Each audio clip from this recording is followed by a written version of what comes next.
Welcome back to the Four Nerds Save the Universe podcast. There's three of us today. Yes. Bird After decided 2 weeks of he subbing was somebody out. Yeah, Bird decided he was going to go bunny shopping right when the podcast was supposed to start. Then so we started waiting We're for adopting. Bird somehow forgot about our weekly podcast that happens the same time every day, every week. So he's not here. Whoops. Yep. Oh well. It'll be fine. No one's subbing for him today because we didn't know he wasn't going to be here, but here we are. Yes. And he might be here within like 10 minutes too. Yeah, That's maybe. the crazy part. Or maybe he'll show up tomorrow just in time for nothing. I mean, No they're one gonna want knows. to get their bunnies He's crazy. situated. In He's their a new maverick. home. Well, they didn't buy the bunnies today. They were just looking at They were them. just looking at the Right. bunnies. So he's getting bunny pets, but there's like a waiting period, like they're buying guns or something, which is pretty Well, fascinating. that's because they're like shelter animals, and Yeah. they probably need to be placed in a good home because they don't want them to return to the shelter anytime soon. Yeah. I think it was also one of those where the bunny owners are very specific. I'm just imagining, about, like, I'm imagining they come with a bunch of rules, like don't feed them after midnight and don't get them wet. it's more like don't feed this to your like pet wolf or whatever. Larger, more powerful rabbit. I But mean, we're I technically suppose true. it's like some kind of vetting process. It'd be Yeah. like, people adopting children. I mean, all joking aside, my brother works at a pet store, and it's his job oftentimes to like deny people pets, basically, and they get mad I mean, it's because you're it's just true. saying I mean, someone's not good enough, basically. they're a living creature, and I mean, one can sort of say, I don't want to like get into stuff, but But guess how many people respond well to being told they're not capable of taking care of an animal? Yeah, Mm-hmm. not well. Like you literally being paid to judge people. He's good at that though, so it's fine. Probably his It's true. passion. Is also true. So, let's see. I guess what have you been up to this week, Keith? Seeing as we might as well start with things. Not a ton. It's actually I've been really stagnant lately, being stuck playing the same games forever, which is part of what has led to like a structural change actually that I just announced today on my channel, where I'm talking about finding a really specific number of like how many shows I'm gonna have at once, and my new strategy is I'm just gonna play games till they're done, and then pick new games to start, and I'm just gonna ignore release dates basically, is my new approach. And we're gonna see how that goes, because it's obviously like the antithesis of what on some level like what you're supposed to go for. But like, I was like, like if I want to play something new around its release date, then I'll just be like, okay, I'm finishing my game. What comes out around that time? Or maybe I'll just play stuff I'm late to. And some of it's just because of the insanity of like every time you start a game, every time it starts, then it starts stacking everything insanely, and it becomes unmanageable. And you either get in my situation where you just have too much stuff going on and you have really convoluted patterns for your schedule that make them all continue. Or in the case of most channels that have more sane approaches to this, they just cancel everything to make room for the new stuff. And I've noticed that a lot of large YouTubers will do Just one don't or two finish off anything ever. episodes of of series that are brand new, so they get the views super for it, common. and then they ditch it. I originally saw, I guess, this style with the Game Grumps a long time ago, where effectively, the trick is you only do a small handful of episodes, because most audience members will only generally watch. Even now, Game Grumps' approach is they record 7 videos as a test, like a pilot. Yeah, Always 7? Yeah, because that's generally, a week. They record once a week for some reason. Yeah. And so they do about 7 episodes, and then after that, people start to drop off. It's, it makes a lot of sense. It's just Very irritating means if you're someone who likes to ever see shows that continue longer than that, basically. yes. I mean, there has to be some kind of retention, because there are a number of fans that have said, hey, watch the entirety of the series. Well, yeah. But I mean, that's actually like super good for some people, because a lot of fans will be like, hey, I do want to continue seeing this. So that was me with Holy Potatoes Weapon Shop and Rain World and stuff like that, because there were a lot of people that were like, I actually want to see the ending of this game. Oh yeah, But- we've both gotten our fair number of views before because someone like Markiplier or Achievement Hunter started a game and then we finished it on our channels, so they came to us because the people they were watching didn't continue. Like I got a huge boost for The Witness because Achievement Hunter did a single video on it, and they were trashing it and shit-talking it and just making the whole thing miserable. But some people would watch that video learning about The Witness for the first time and be like, actually, I kind of want to see what that is. And then they came straight to me because I was in the sidebar of that video, and I got like demonstratable and like you can see the data for it actually of like people actually coming straight to me from Achievement Hunter, which is weird to watch. I'm like, but that's the channel I watch. This is weird. Yeah. So my new strategy is I'm just gonna try to be choosy, I guess, about what I start in the first place. But like I'm just gonna be along the ride for that until it's done, basically, in most cases, and then start something then. And some of it's there's like a few motivating factors. Like one is that like my Patreon is like half my income, so like being trendy isn't like how I make a living right now, which is weird to think about. But also like in my indie slot that I have, because at some point a while ago, what kind of caused this entire change to happen is I made a dedicated indie slot, and that was because I got frustrated by the fact that I like playing indie games, but every time I'd start AAA games, they're so goddamn long that they would just occupy my entire schedule. And before long, like, I had a couple more AAA games would just squeeze out all the indie games because I just didn't have time for them anymore, because I decided I was going to try to actually finish each game. And indie games are like 10 episodes long, and AAA games are like 65. It's agonizing sometimes. So I just promised at one point to make a dedicated indie slot. And it was never really particularly new stuff. Like I would just get around to whatever I wanted to play next. But it ended up covering a couple of new things, Sexy Brutale and Night in the Woods. But in both cases, I was like weeks late, and it didn't matter. It was like, whatever, people watched them and acted like it was brand new when it was coming out, because that's how indie works anyway. And I'm like, well, what if I just ran my channel like this and was like just more sane all the time? And that's sort of the new approach, and I'm hoping that works out, because man, chasing release dates is like one of the worst things about running a channel. Also, like, what if terrible. You start a game and really dislike it or don't want to continue with it? I'm pretty good at choosing usually. It's generally pretty hard to end up with like a game you don't like. It totally surprises you. I mean, look at us. We haven't gotten back to Mass Effect in a while. I mean, a lot of that just has to do with time. That too. It's not that I'm like against Mass Effect. It's just that where are we going to fit it in our schedule? We woke up. I mean, I guess you woke me up early today, so there was a while of me like just being in bed trying to go back to sleep. But like once I was actually up for today, how much today was actually spent not working or being out doing errands? I have like zero time sitting down and having time to fit in yet another game. That's one of the reasons too, like the motivators for specifically only starting things when I finish things and keeping like the schedule nice and even, is that whenever you chase release dates, you literally just take your existing schedule and then stack something on top of it every single time. And you just hope that it shrinks faster than it grows sometimes so that you can make some headway. But like it's like that, like yes. I need to be able to just do shit.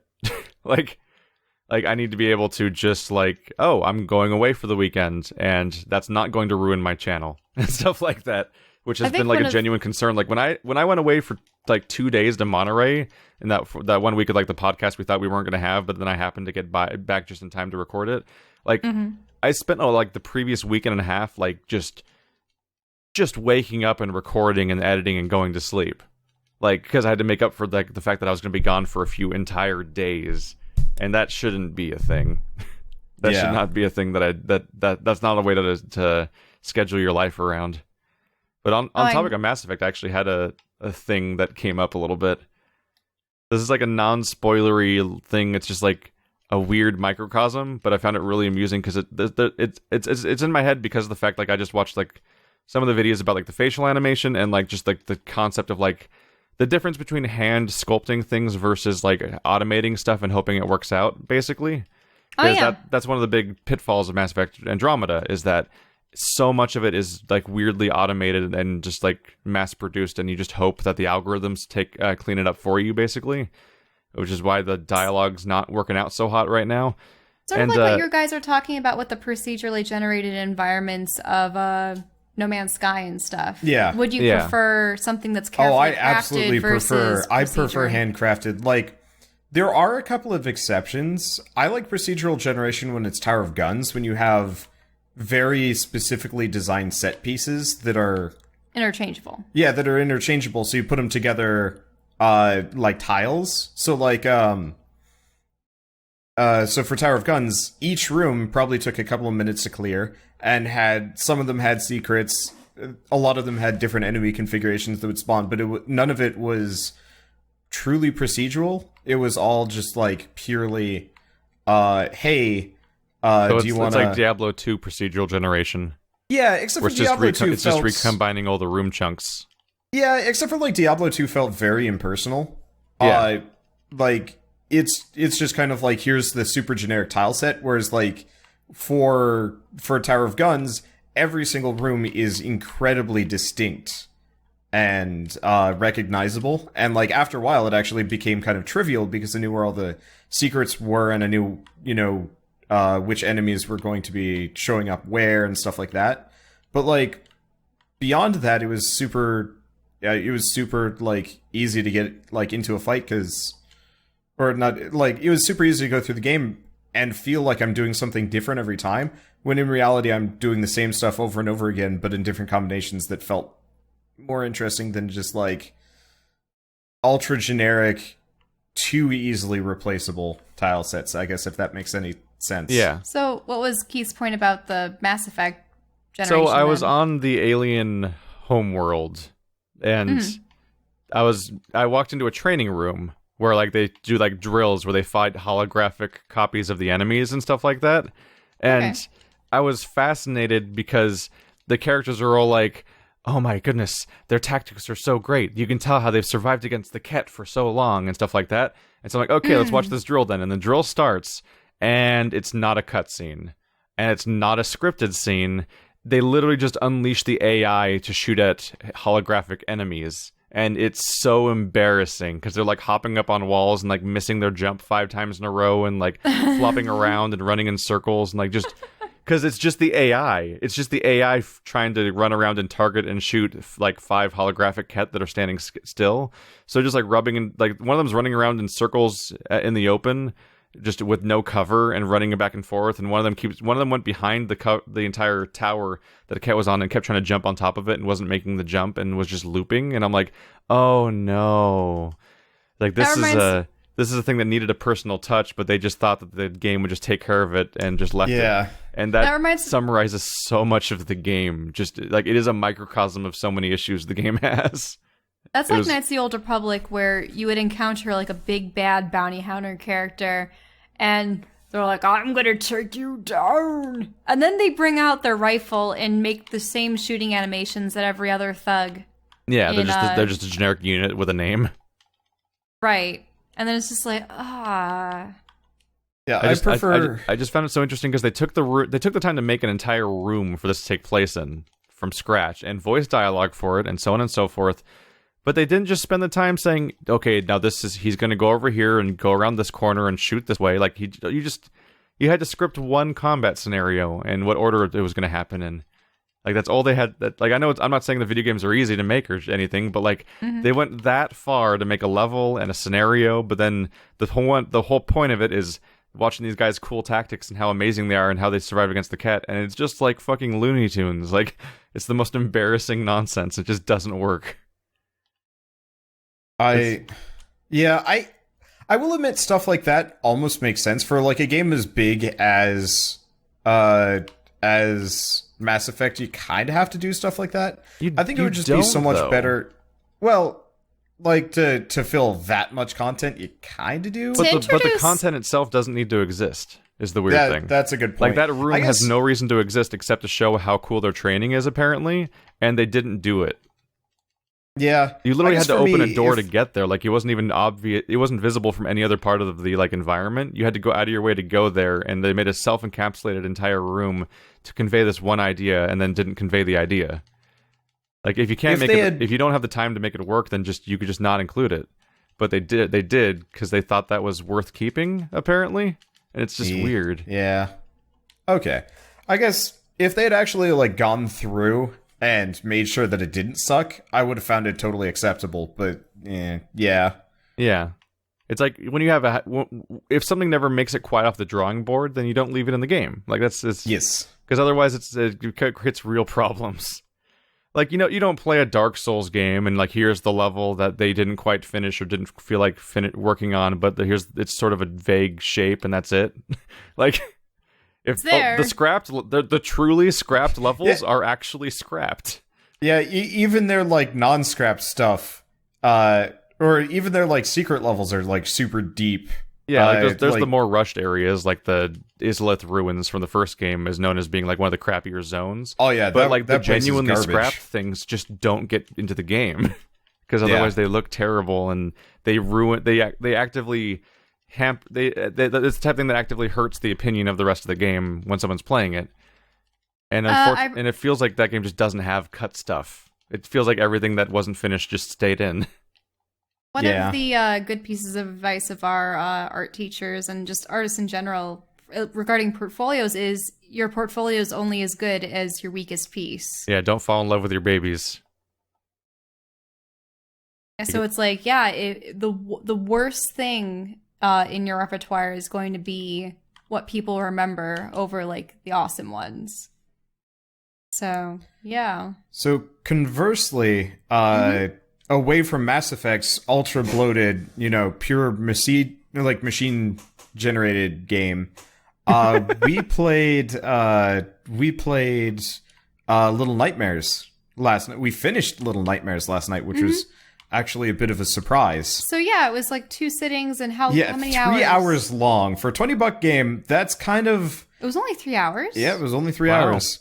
Yeah, I was kind of surprised we about had that. Messed up a couple times and had to replay areas, but that's what typically happens in a playthrough.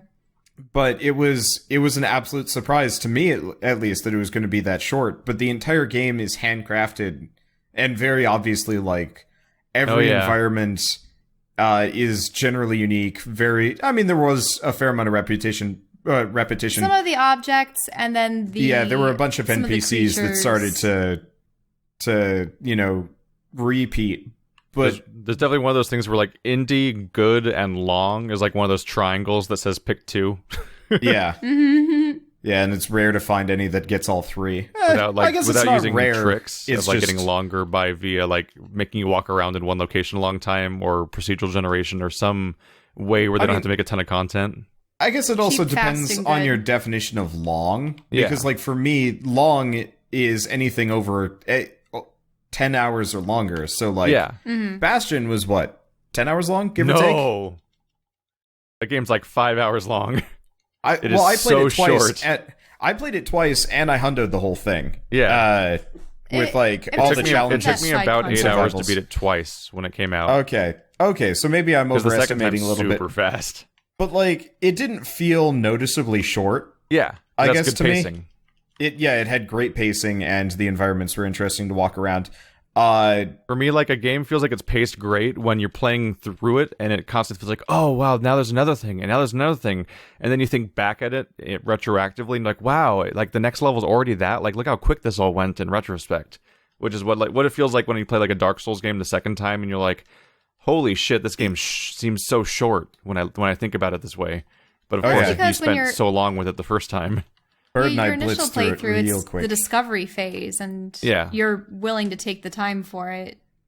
Like, for me, whenever I notice a long or like relatively long indie game, it's almost always because there's a trick to it a little bit. Like Night in the Woods was shockingly long by my standards for an indie game. But that's because it was all dialogue. Yeah, like so much of the game takes place on one map, and like they go the extra mile in making a specific zone for like every side mission and moment and stuff like that. But a significant quantity of the overall time played is spent on the same city. And that's how they get away with it, because they didn't have to make that much new content for the amount of time you spend with like half the game. Yep. Like, there's usually a trick. The other thing is, if you actually refuse to talk to any of the side characters, it actually is really short. Oh yeah, because like there's almost. I did a nothing second to do in that game. playthrough where all I was doing was recording the alternate choice for who to hang out with each night. Oh, right. And We I want would- to do that. Like, I would just get back to the point where you make a choice and stuff, like 10 minutes later each time. The time-consuming thing is just that you have to replay the dreams. Yes. But then you can just, like, once you're done with the dream, you literally just walk to the person you hang out with and click on them, and then you're back in the next scene. And, like, it has a way shittier overall progression for, like, the overworld stories and some of the actual endings and things like that, because you didn't talk to certain people. But, yeah, you can... if you want to, you can get through the game a second time in a few hours, and it's actually weird. It feels so wrong when the moment how fast you're moving. Mm-hmm. That's a trip. Is Bird here? Yeah, he is. Yeah. Hey, Bird, are you recording? Yeah. All right, let's welcome her. Bird's here. Now he's in the Hi. podcast. Hello. He's been here for like 2 conversations. Did you Yeah, but see I'm, any but I'm bunnies? introducing him to the podcast because he hasn't been It's talking true. because he knows that everything's confusing. You know, I want to know Yes. about the I'm bunnies. officially reintroducing him to the podcast. I didn't. I have too much etiquette to just barge in. Talk about on your something like disgusting that, flesh right? beasts. Yes. Hey. Oh, okay. So yeah. Buzz First off, I'm buns. really bad at math, and here's why I'm late to the podcast. Is because I said to myself, like, okay, we're gonna go like do an hour sit down session at the rabbit adoption shelter at 3 p.m. and we podcast at 4 p.m. and I thought to myself, like, okay, we'll do this hour sit down session and then I'll be home at 4 so we can record. You're a programmer. You can probably figure out where that went wrong really Rabbit. fucking Isn't fast. overestimating how long things take, like your job at some point? I'm bad at my job then, apparently. Like, you're a programmer, dude. Now, was it just like a bunny parent interview, or did you actually preview the selection of shelter bunnies? It was both. Okay. You know, you don't need to do both at the same time. Do you have but any we favorite kinda bunnies? Did both. Did you make them fight Yes, to the death we in do a have pit favorite bunnies. so you could claim the winner? Okay. Tell us about the can- bunnies. Well, they're 2 bunnies. They're both like around 4 or 5 years old. Oh, sorry, you getting At 2 this bunnies point. as like companions, or Yeah, and they're already like friends, so Okay. they can keep each other company when we're busy, you know, at work. And they're really chill. The dude bun is like the dominant bun, and he's really, really like relaxed and really social and like what color is super he? comfortable with people. He's white, Okay, he's and white bunny. he's got Is he blue a eyes. blue eye? So he's not an albino bun. He's not an albino bun, no. Okay. And then the other rabbit is like a brown rabbit, and she's super duper shy. And she likes to kind of boss us around. We kind of picked up on that. Like, she will like kind of like thump her hind legs at us and Yep. stuff to try Yep, and that- like be that's- like, I'm in charge here. That's and like we their have to agitated, like, hey, right. kind of But language. it turns out that she wasn't actually that agitated. She was just kind of doing that to like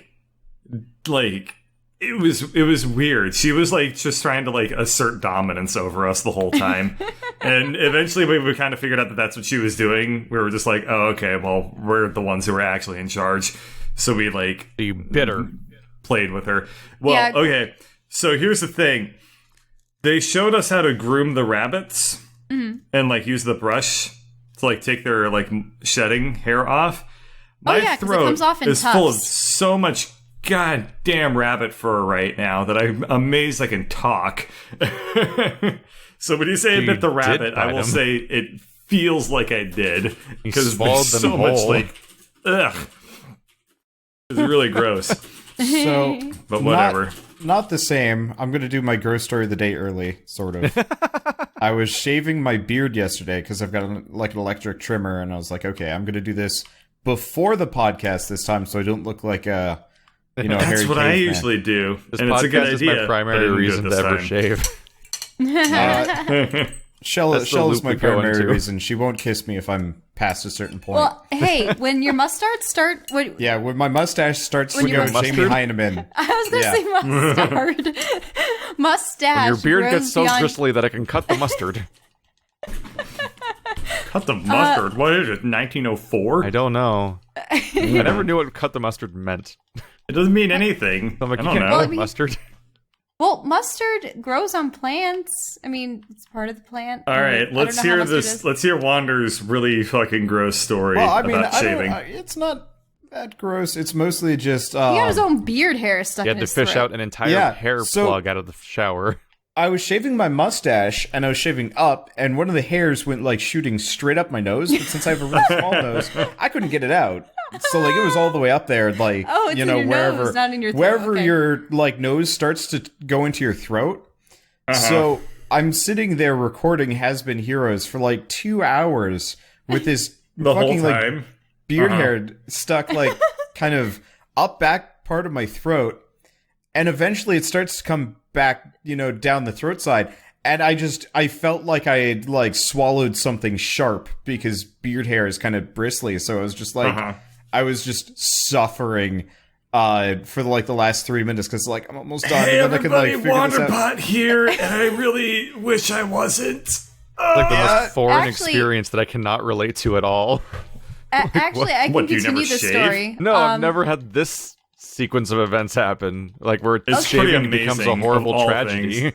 Okay, guys, but so he's right when he's saying that those hairs are sharp because we were going off on a walk one day and I'm like, I feel like I have a thorn in my foot. What's going on? So I take my sock off and sticking out of my foot is one of his beard hairs. Like, Oh my God. legitimately embedded in my skin. And he had to pull it out with tweezers. It Are we was gonna like find a out needle. that he's just actually a video game character and his beard's actually He's a cat polygonal? floor. Like That's what he is. like they have mathematical infinite points. I'm concerned. They could sharpen knives with his beard hair. God, that sounds manly as shit. And that is why he has to cut it. My beard because shaves razors. You don't want to be kissing that Hmm. stuff. You really don't. Yeah, So that's where I Listen, was, some and people that's are also into why I cheese was super late. Okay. And so that's those are also gonna- why I am horribly unshaven. I'm way, way more unkempt than I usually am for the podcast, which is to say I have some stubble. That sounds like But, a problem for the audience and not for us. Yes. They Valid get to point, put up because with you that. have to look at me. That sounds like an Oh, excellent man. advertisement for the audio version of the podcast. Okay, You'll so find the podcast over on soundcloud.com/4nerdsgaming. Hey, he remembers. show. Unless he was going to keep going. so what kind of bunny enclosure do you have? Do you have the little water bottles An Iron and Maiden. kind of bedding? We have collapsible wire metal that's got like pet safe paint on it, so if they eat it for whatever god reason, well, they they're have fine. to teeth all the time because their teeth are Yeah. incessantly growing.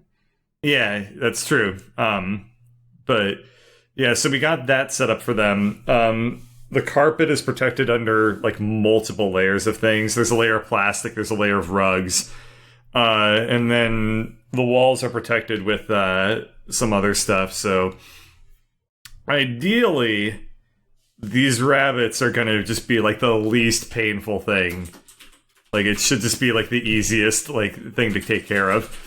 Now, whether All of that my actually rabbits works, died horribly. you will find out, because I will. If it doesn't work out that well, then I'm going to be bitching about rabbits a lot more. If you're going to plot out like the amount of like sentences I say that are anti-rabbit and it's not going well, then that's going to just spike up in 2017. It's okay. If your rabbits die, we can just have a spoiler cast about them. Yeah. How old are they, by the way? 4 and 5. 4 or 5. 4 and 5. Yep. Okay, that's not Yep. bad. So the plan is we're gonna get they're getting blood work done on Monday, just to see like, yeah, okay, this is what their normal health levels are, just so we're aware of what they're like. And then once the blood work comes in, the shelter will give us life to take care of, Just like, that's the weird process. Like, are you sure you're just gonna give me this thing and it's like mine now? Yep. And it's like a living being? Okay. Say hello to Lenny and George. Sounds good. Have you named him yet? Well, I mean, people acquire animals and offspring without any prerequisites. I all the know, time. and Turns out that all weird life to was me. someone's. That's so weird to me that they're just like, yeah, you seem like you can probably take care of this. Your With problem the now. Person, yeah, like, hey, person I just met, you can probably take care of rabbits. Here you go. I So we'll remember see. when I was in first grade, I was doing all my research. I wanted a fuzzy pet because I'd only ever had goldfish. And I ended up deciding on guinea pigs. Guinea pigs, we pigs made a are nice cool. big pig pen for them. And they loved running around in it. They make the Yep. most adorable noises. Right, Rabbits right, only make a right, couple noises, but that's usually Well, when one they're of in distress. the female rabbit, she kind of goes like especially if she's annoyed. Then Oh, she her does little like honking. Yeah. But like the male rabbit, he doesn't make any sound. God, I'm Yeah, trying to remember so how that's many the- pets my brother has, because the list is stupid because he works at a pet store. Oh, It's like how when right. I worked well, at a yeah. Best. It's like when I worked at a Best Buy and I kept coming home with Blu-rays. Like Or me he, with fabric. Yeah. so he has axolotls. He has snakes.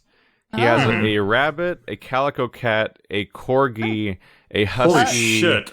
and Holy shit. he just got an Akita. Wait, so he has It's three either an dogs, Akita or a the cat? other one that's almost the same dog from Japan. What's the other one? Shiba. Yeah, well, it's a Shiba Inu. Look, yeah, Shell, Shiba Inu. Shell, What? gay discount Thor has a big heart. I and he literally loves can't tell the animals. difference between those two animals. Besides the fact that the one's bigger than the other one. It's like you take Okay, one of them in Photoshop and scale it. Have we ever talked about your brother, like what he looks like? Because I want to bring that up. Well, you 'Cause just we called did him on your Thor. Discord, but I don't Podcast think we ever where mentioned- we did where you said that. But that Like, no, I I said think it was I, you or I Bird called was him. showing it in your picture. I think. I called him gay discount Thor in your Discord. I don't think I've ever actually brought it up on the podcast. I think we talked So- about Eric before. Ooh, we've talked about him. I just don't think we ever mentioned what he looks like. Eric. There- Dude 'cause there is, was, there was the one where we were all looking at the picture of me and Eric. That was like Oh during yeah, the that was a podcast. long time ago. That But was yeah. like 2 or 3 weeks ago. That was like Oh, back was when it? That Shell was was a- here. I think I remember that Ah. picture. I think that was the opening of a podcast. I'm pretty sure. I'm pretty sure that's how the Maybe I was podcast late to that one, started. too. Was that photo? I think you were the one sharing it, like in your little portrait. So you're saying It's corgi, usually you. husky, Shiba Inu, cat, axolotls. What was it? Snake? Yep. Snake. Anything else? Okay. I might be losing track of something. Honestly, it's hard to keep track of what's in tanks. Like it's the animals that run around True. following you around the house Could are be way easier to frogs. keep track of than the stuff that's in a glass cage and stuff like that. Yep. He might How have do he these might have a animals bearded not dragon again. literally kill each other? He's had 2 bearded dragons before, and I don't remember if he has one now or not. Look, Bird, you don't disobey Thor. Oh, valid point. But I was thinking of our pets because we've had rabbits before and they all died horribly. Oh no! Yeah, How? you really have to. You have to be very careful with them. I They mean, are- I remember my they one both friend's. died via heat, basically. Yeah. And I was like Oh. completely uninvolved in their existence, so like I was like, how'd you fuck that up? Basically. Yeah. I remember my one friend's rabbit. She had gotten sick with it's when their head flops over to one side. Head tilt. Yeah. Head tilt, yeah. And I think he actually survived it. Head for- tilt isn't lethal. It's just very uncomfortable. Right. And you gotta like take care of I them. don't like the sound of hell tilt. It reminds me of that experiment where they rotated cats' eyes. You hear about that? Ew, what? No. What? They cut out cats' eyes and then put them back in, rotated, Why? and to see if the correct cats their would vision? adapt. Oh. I'm sure they probably did adapt, but Science holy experiments fuck, are who fucked thought up. of that. Actually, yeah, no, I Science is totally fucked up. understand. My dad knows the guys that did the ear thing on rats. Oh, What's you mean the ear growing thing the on ears? rats? Growing the They ears. grew- Oh like, yeah, growing human stem ears. cell ears. Oh, like the one they make fun Yeah. of when they drew, like when they were growing Mr. Garrison's penis on a rat. What? What? Haven't heard about that part. That was a whole South Park episode. This was a just a South Park floppy episode. dick off the back of a rat because he was changing gender from female to male again, and they're growing his new replacement clone penis off of the back of a rat, but it escaped and it was running around the neighborhood. I can tell I'm podcasting because I pulled up Google incognito mode, and I'm currently looking up dick transplant. I wonder if you can track birds' search results for specific times of the day until like specifically Sunday evening. Look at this. There's a dude giving the thumbs up, and it just says doctors perform first U.S. penis transplant. And this guy looks like he's just like, is this in podcast or did you just? I can stream it. Here we go. Definitely be careful how much you're streaming while searching these kinds of results. I mean, I've learned my mistakes. They You have know to what? probably I'm not gonna find show my audience that. I don't want to see. I think they have to find I don't want them to see a either. genetically compatible donor, or sometimes they even have to create something new from, like, you know how they balloon your skin out and then use that skin to graft it This elsewhere. makes me think of the nightmare that is like the scheduled like first ever head transplant. Yeah. Oh yeah, that one guy who has like terminal cancer. So like and it's ew, but that's also like really cool because I saw pictures. he knows of he's this gonna guy. die anyway, so he goes, well, maybe Yeah, he's if like I could last a little bit horribly longer. screwed, and the person he's being transplanted onto is like a vegetable or something. Yeah, or yeah, brain. has been yeah. a vegetable for years, long time. Yeah.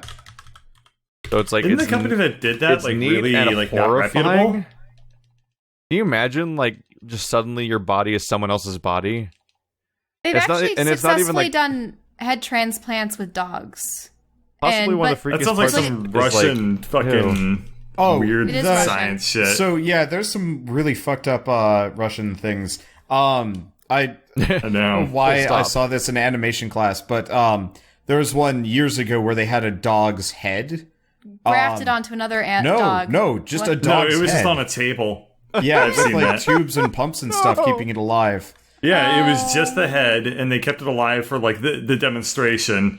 It was like be a lot of 15 animal minutes. death They at were the like, beginning of this podcast." we're going to keep dog head alive," and then they finished like presentation over, remove tube, and then the dog died. I mean, it is all about blood flow. I mean, yeah. It is so long all as- about blood flow, if you know what I'm talking about. That dog doesn't Hey. anymore. Well, I mean, so they did actually transfer a dog head onto like the neck of another dog. Like they're able to get the carotid arteries hooked up and everything. Yeah, but there's no way they were able to get the nerve endings. Like, I assume it that was- the spinal stuff did not work out. Probably yeah, not. it was sort of weird. I think the other dog still had complete control, but the other head was still like it was capable of independent thought and movement, but it was pretty much just a hostage on the other dog's body. And they actually had arguments betwixt themselves. I'm not. I feel like you got sucked in by a fake article here. No, like they probably were very short-lived. Like maybe they only lasted a week or so, but Because This All right. conversation is making me physically ill. It yeah, does I'm remind not. me of those conversations about like the people who have like a split brain and they argue with themselves. Yes. Oh my god, that's What? so cool. That's It's Oh. so it's horrifying people- because it starts making Yeah. you think like it starts making you question how many people are a person because like is this person two people technically, like how fucking Oh, wait. horrifying is that? They are two people. Everybody's actually two people. Yeah, it's not. I don't like that. It is weird. We all No, have a Shelle, you haven't heard silent, about this? insane person that It- fucks with us all the split- time. Split brain like syndrome or something like that is something that can happen if your cerebellum, the connecting tissue between your left and right hemispheres, gets severed. Okay. And what happens is, you know how your hemisphere controls the right half of your body and your right Yep. hemisphere controls the left half of your body? yep. I know Well, that those they can sometimes operate. compensate. Those can operate completely independently of each other. So what can happen is you will have like They would basically like that also blind extends to your you to what- vision. They would Yeah. make it so that they'd kind of blind what one part of your body is doing in a way. And Yeah. Well, they literally would- did that because yeah, your right eye goes to your left hemisphere, your left eye goes to your right hemisphere. I mean, like they So- could hide it though, and then like the other parts of your body that's not being consciously controlled would be doing Could stuff, they and play you chess wouldn't know against it one was another? doing stuff. Yeah, you would absolutely be able to do that. You can If you can tickle yourself. You can Because you would just put a divider like right down from their nose, and then your left eye sees one chessboard and your right eye sees the other chessboard, and you would be able to play against yourself. I have heard of instances where, like, let's go say a child is young enough and they have brain cancer, but they were able to successfully remove one half of their brain. It compensates, but it doesn't.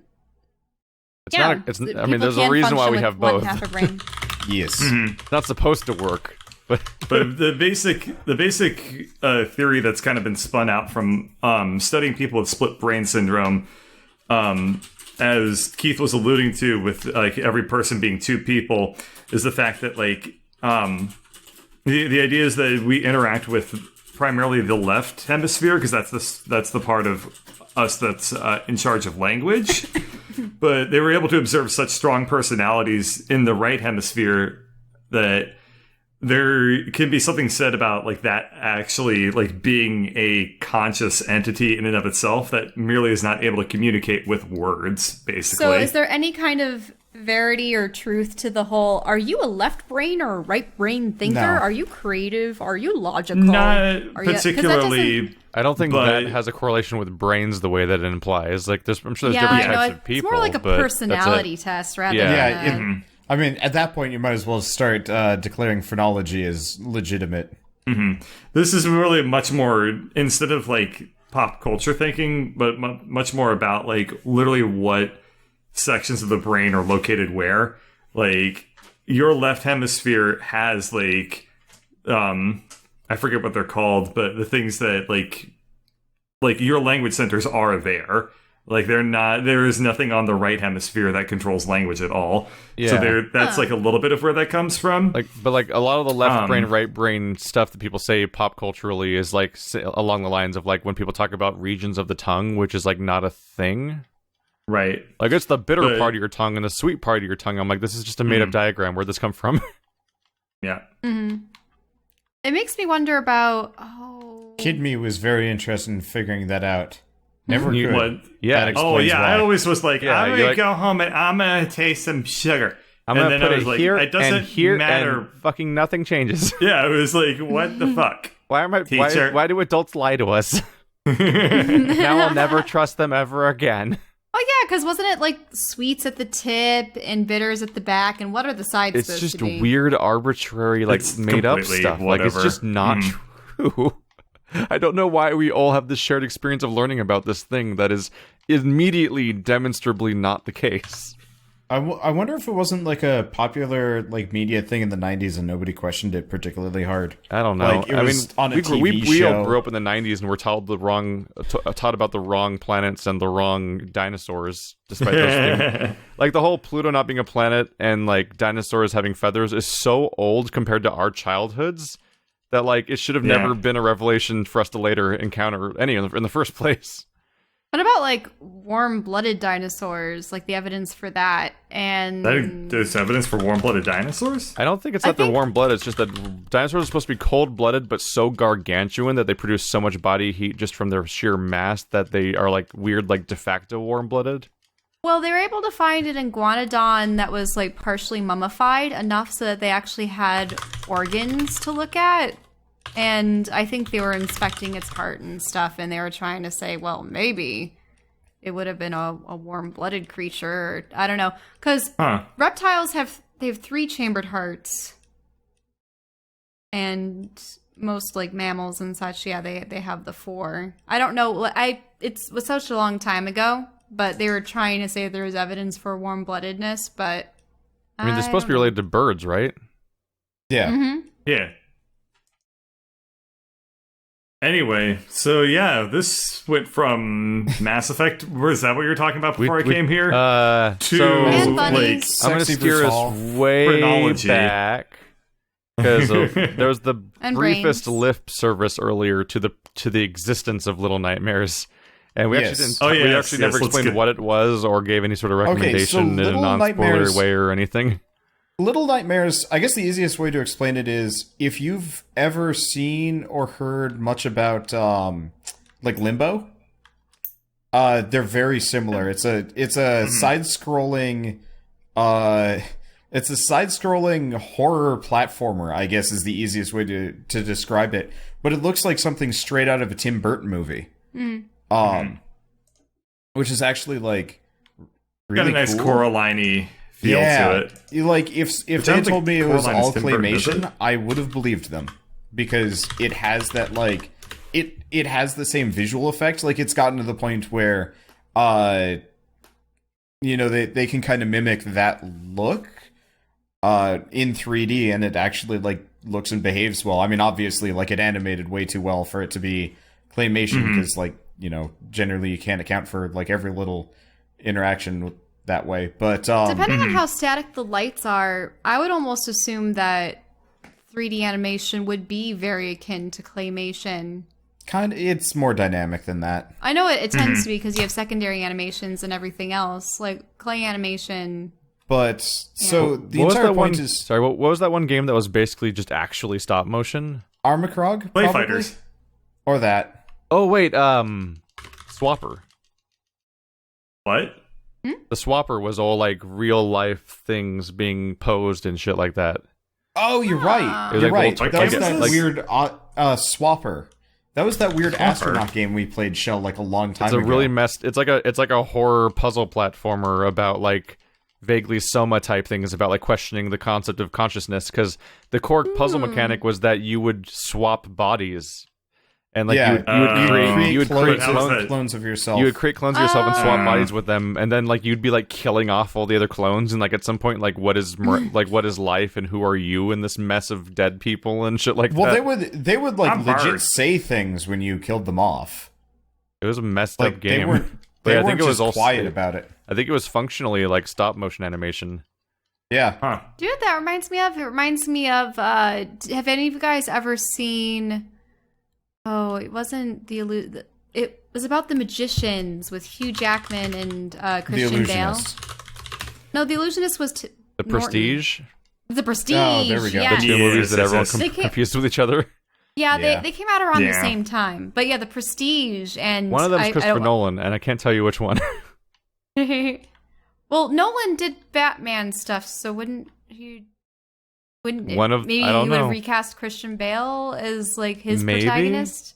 I don't know. Yeah, but I don't want to give too much away. But Nikola Tesla, played by David Bowie, helps out Hugh Jackman's character try to one up Christian Bale's magician character, and he actually It was pretty cool. creates. That was pretty cool. Yeah, if I Creates can remember copies of correctly, like himself. I think the Illusionist was like a relatively straightforward, just drama, but the Prestige was like twist, twist, It was- twist, twist, it twist, was, twist, like, really twist. twisted. Before, and at some point, you're like, what the fuck's happening in this movie?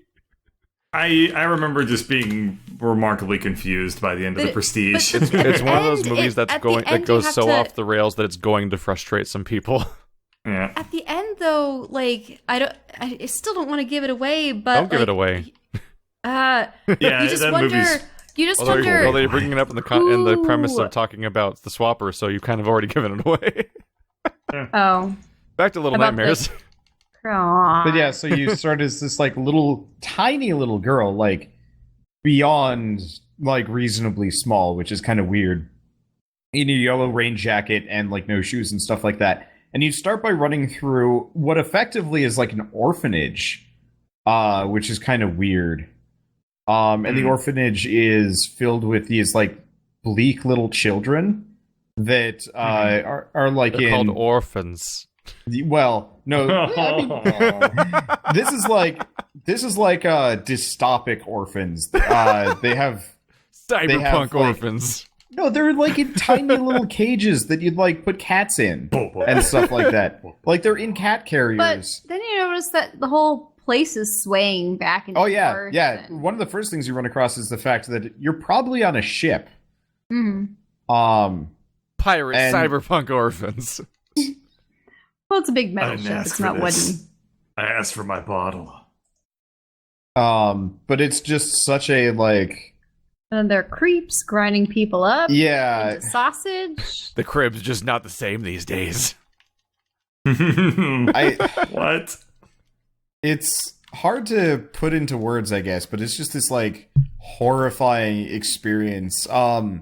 Every single villain you come across is like terrifying, and everybody has like masks on, which is really interesting. Made out of human flesh. Yeah, probably. It's weird. Like the first enemy you run into, I call him Creepy Long Arms because he's this horrifying looking dude with arms that are like probably 3 to 4 times as long as like regular human arms. And so like half the time you don't even see him. His arms just show up. And like they'll drag a child from like off camera. Like the limbo spider. Yeah, kind of. And it's none of it is like okay. And I liked it a lot because like I've said this before, but I don't care much for horror games. For horror games, because I find a lot of them rely too much on like gimmicks. Jump scare. Yeah, jump scares, gimmicks, just a bunch of things to make them kind of uninteresting.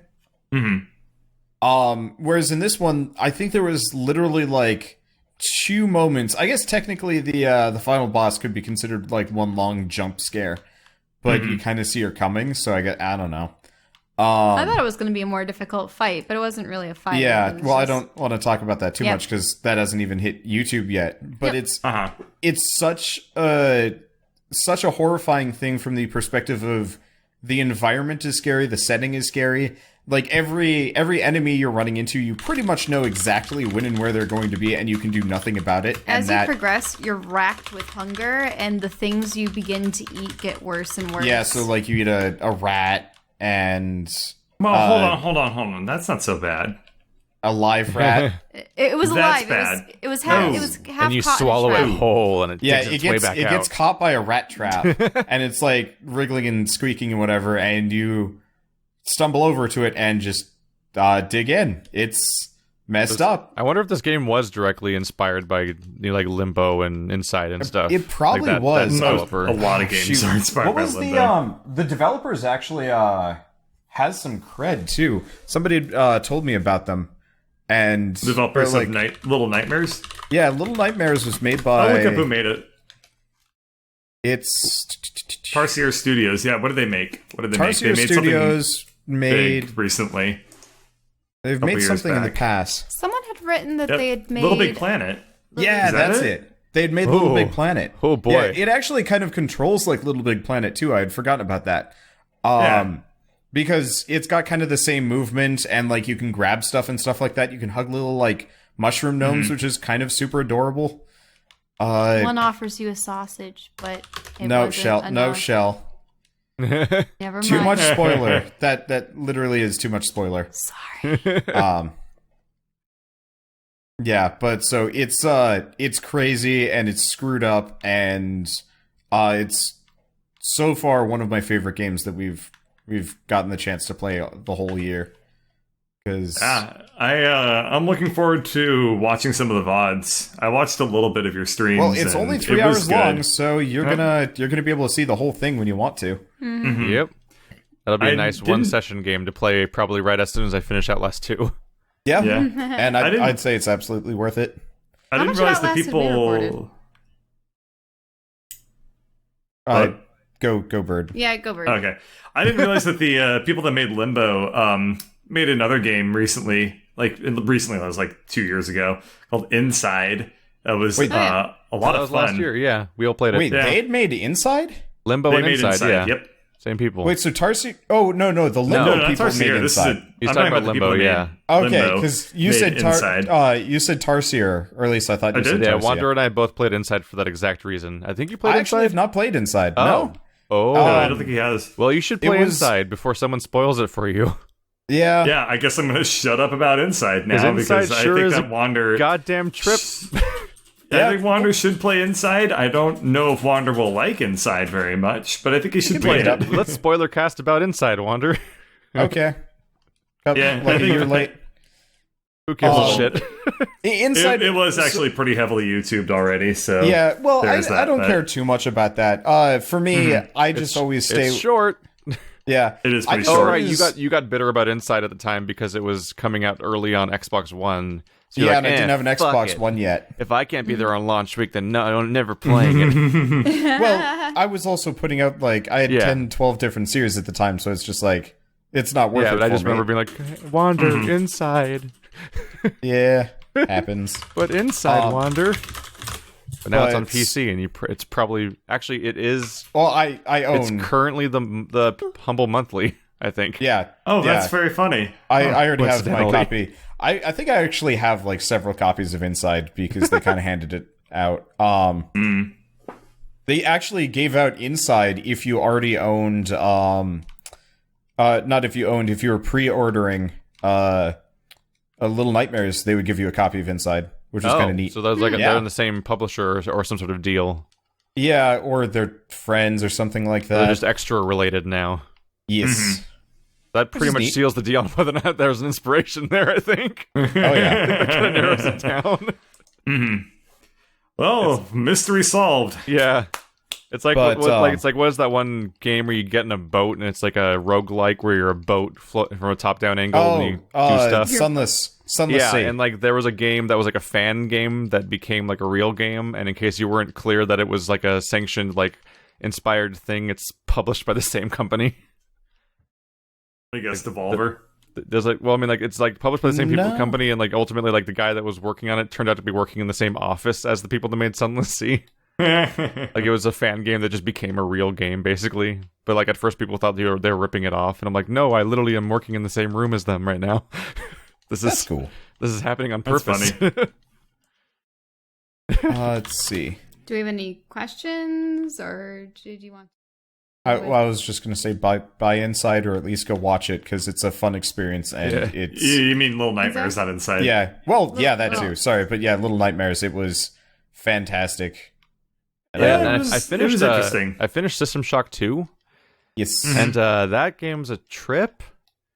It's You still Oh, yeah, want to let's- multiplayer you it, want- or if you lost the we can the will? totally multiplayer it. I'm up for It's, that. it's brand a of- very It'll be so fun stupid multiplayer to experience multiplayer. because it is probably one of the worst multiplayer experiences. It's just got a break. Which means it's absolutely perfect for Nothing us. about that game says I'm a multiplayer game. It just has multiplayer somehow. The multiplayer in that game shatters everything that game is supposed to be The like. existence of the multiplayer sounds like a mod.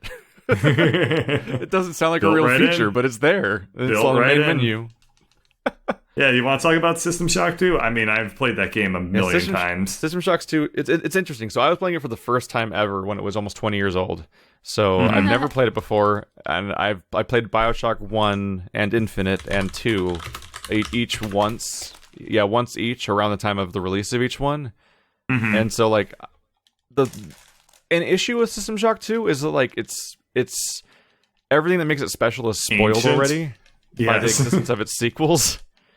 Because like BioShock is just, in many, many ways, it is just System Shock 2 in a new setting with new technology that makes it way, way better at the primary goal that the game was probably setting out to do.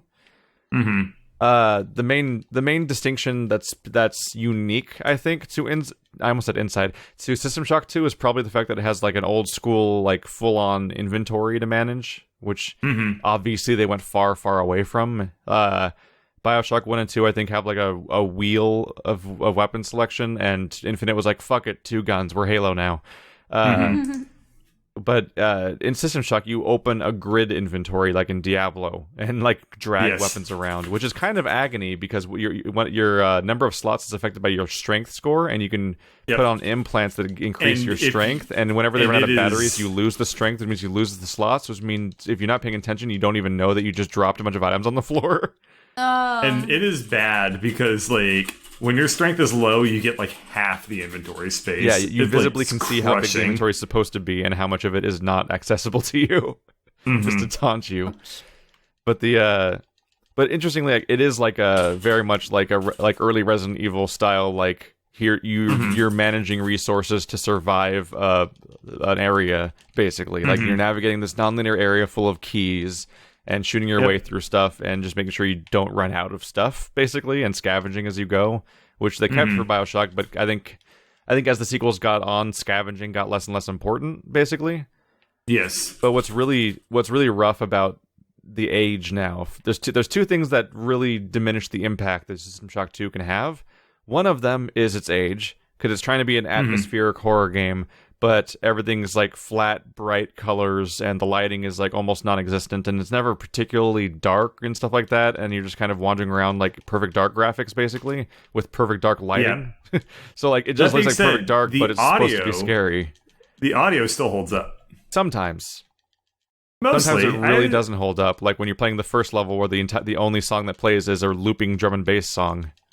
Okay, the music sucks. Okay, while you're fighting like zombies and stuff like that, and it's like, we are the hive mind, and we are going to make your flesh sing. It's a little 90s in that regard. I'm like, what the? Like these two things don't match. But the other thing that diminishes it, besides the visual aging, is just BioShock exists, and at this point, so many people played BioShock. And the unfortunate thing about BioShock is that it was a little uncreative, and that it literally recycles the primary plot points and twist of System Shock 2. Yes. So when you play System Shock 2, you're like, oh, that person was Atlas. I guess in the same vein, have you heard anything about the new Prey? I don't know anything about Prey, besides the fact that every time I hear about it, it has nothing to do with what... There's no reason to call it Prey, as far as I can tell. Yeah, it has nothing to do with the previous two Prey games. It is... Really? There's never been... There's only one. Yeah. Oh, yeah. What? Oh, right, no, Prey 2 was in development for ages, and then they scrapped it. Sorry about that. Yeah, this is the ongoing legacy of Prey. Yeah, so this one's actually a System Shock successor, or at least that's what they were aiming for. That's true, yeah. And so Whereas I've Prey actually 1 heard... was like Quake, where you could run on walls. Yeah. I've actually heard really good things about this one. Very interesting. Yeah. System Shock is one of my favorite games, so if they can do a spiritual sequel to it, that'd be cool. We're probably going to be playing the demo tonight. But yeah, I heard really good things about it, and it comes out on Friday, so... The player takes on the role of Morgan Yu. Okay, yeah, that's already a throwback to System Shock, isn't it? So, isn't one of the characters named Morgan? Morgan Everett was from Deus Ex. They were not from System Shock. Never mind. I think the other notable throwback is I think one of the the password into the first office or whatever is just straight up lifted from System Shock 2 or 1 or something like that. So somebody Prey. Somebody just guessed it and was like, "Yeah, I just got in."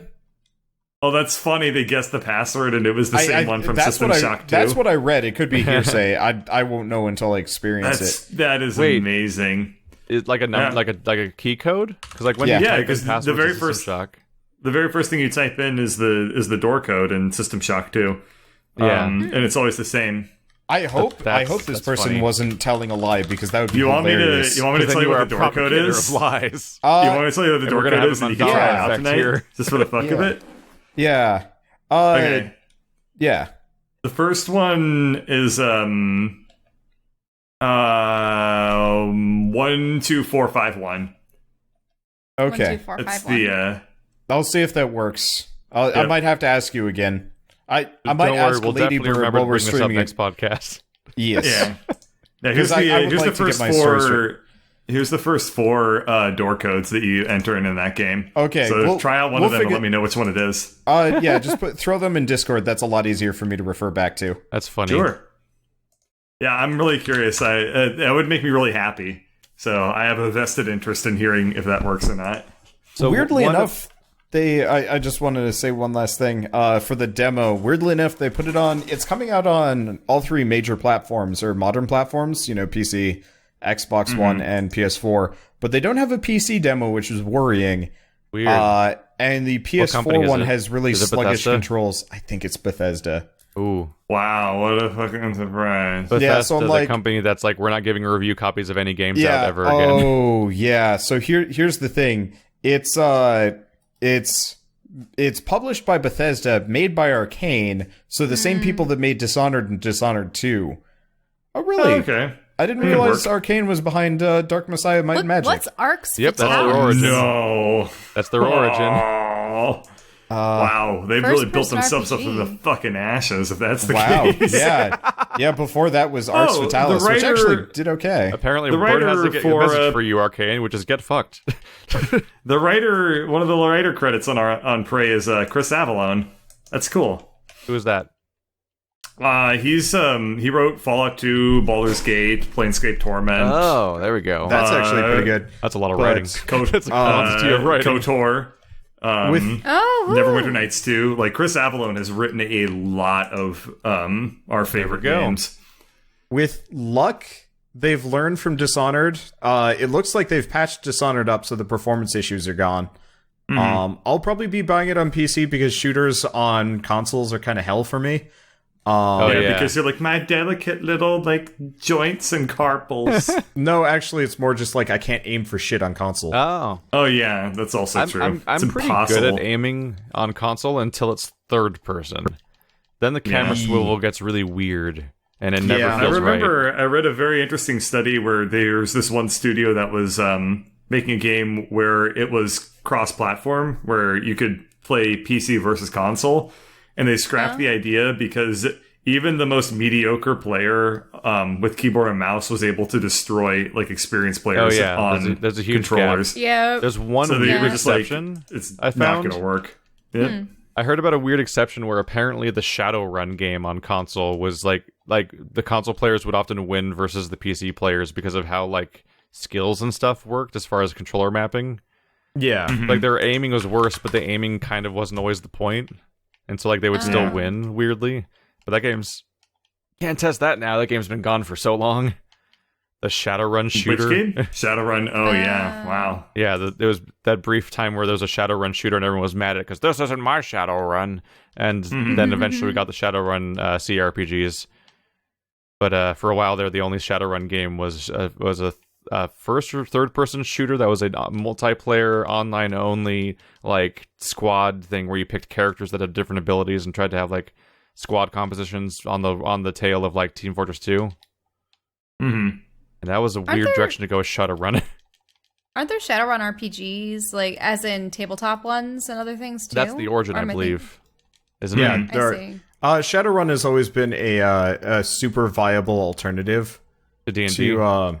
to D&D, but it's never it didn't sell itself particularly well for years. So like Because I most thought it was people just only a kind of you hear have about the it. same fantasy I mean, races, it's the most niche like type of gaming ever, practically, and the only household name in the entire genre is D&D. Which Yeah, reminds me, like they just how are win they by doing default. with Numenera, like Torment? Oh, Other bad. things, really? Yeah, it did not do great. Uh-oh. Okay. I heard it's pretty much Didn't just Torment do poorly too? Also, yeah, like the original game. yeah. Like it's Maybe finally, it had a really big cult following. So yeah, but that's that, not. Oh, the original But like Planescape how often a Torment? cult Yeah, that following didn't is go so hot. monetizable. Yeah, the original Planescape Torment was pretty underwhelming.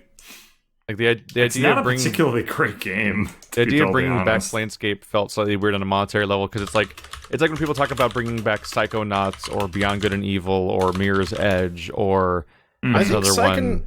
I think where it's just like- Psychonauts ended up being a financial success. It took like It's just- 2 it years took though, them- didn't it? It took them a while. Yeah. Yeah. Well, I think it took getting I- onto Steam to Would get it be there. met with the same kind of reception that something like Yooka-Laylee would be? I mean, if they made a sequel for it. Because it was that old-time collectathon game. Sort of. I would argue that They would be able to find a better way Psychonauts to modernize it. might be a little bit more modernizable because Psychonauts 1 was a little bit more combat focused and could probably like handle the transition better. Then I think one of its primary draws is basically its writing. Yeah. Like the two things people praise Psychonauts for, like that I hear as somebody who still hasn't played Psychonauts, is always level design and comedy. Yep. Yeah. So basically, Tim Schafer and Inception. That was one of the early Let's Plays that Wander had us do Yeah, and then we together. lost the finale. That was We lost the finale. I've had that experience. that was Oh a kick in the boy. gut. Yeah, this was back in the days of When you were playing back in the days Psychonauts. when I was using DX Story, and and then it was just gone. I think we didn't have a commentary track, or maybe the video was choppy, but effectively we recorded for 2 hours, and I wasn't properly managing my save file, so I'd either have to play 5 hours to get back to where we were, which was like half the game, or... Yeah, I remember DX Story is such a recommended software, but like one of the biggest reasons I switch specifically to OBS all the time is because it gives me meters for all the volume sources, so I can tell they're working, and there's a preview for the video working, and I'm like, yes, and I know my DX recording is not going to just be gone. Much hard drive space. Yeah, DX Story's main failing was just the fact that it was so... It was a lot easier to use. For me, it was the paranoia. Yeah. Paranoia it was easier to else. use than, what's that other software? Fraps.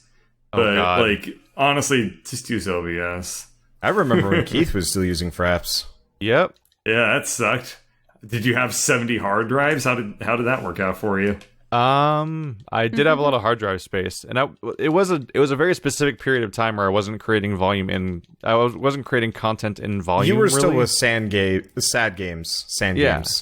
Like I was recording at home as like a hobby, screwing around, and like I'd be like, let's record like 20 minutes of Outlast and then make a video out of it. Like that was my routine, as opposed to nowadays where it's like I'm gonna record for 4 hours across 6 different games and stuff like that. And now I have like, I have a unified software that can do all of these recordings and stuff like that, which is amazing. And I can I have it all. I have like switchers and input switches and all these other things going on around me that'll like make it possible to do it without even getting up at this point to switch all these different games. I have a row of controllers that are all plugged into different things. Just like the more you do something, you find the ways to streamline it all in a Factorio sort of way, which is probably why we're all playing it so much. Nah, Factorio just appeals to our inner need to bring order into our lives. Yeah, that does not exist. Factorio has ruined me playing other sandbox games, because like I've been playing Slime Rancher, which is like Kitty's sandbox game, and I'm like, this game needs automation. I was bad. so weird. I was so confused when you launched that all of a sudden, and like that was what you were doing. This looks like the old time Dune or Sid Meier's games. Yeah, Which kinda. one? It definitely Factorio? Oh yeah, it looks like playing it Alpha right now. Centauri. Oh, come on, Wander. Are you like I'm playing just your screwing own around. world or something? Yeah, why not? One thing that I I'm never just making really sure you're have not like gotten... in our world. No, hell no. And if I do that, I'm gonna have like a separate branch save file to mess around with like a build, but no, I'm not gonna do that. But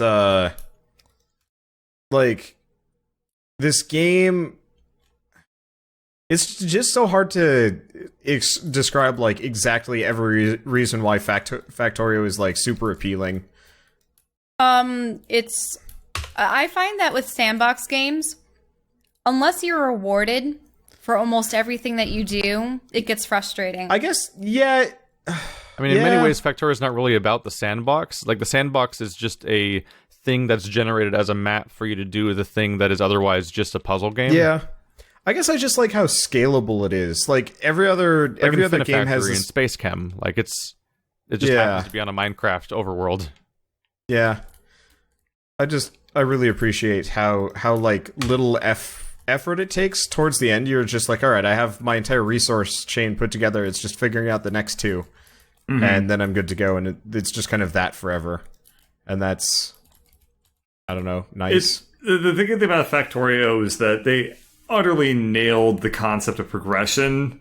Yeah. In like what it means into Factorio, and like that is just so satisfying to like grind up.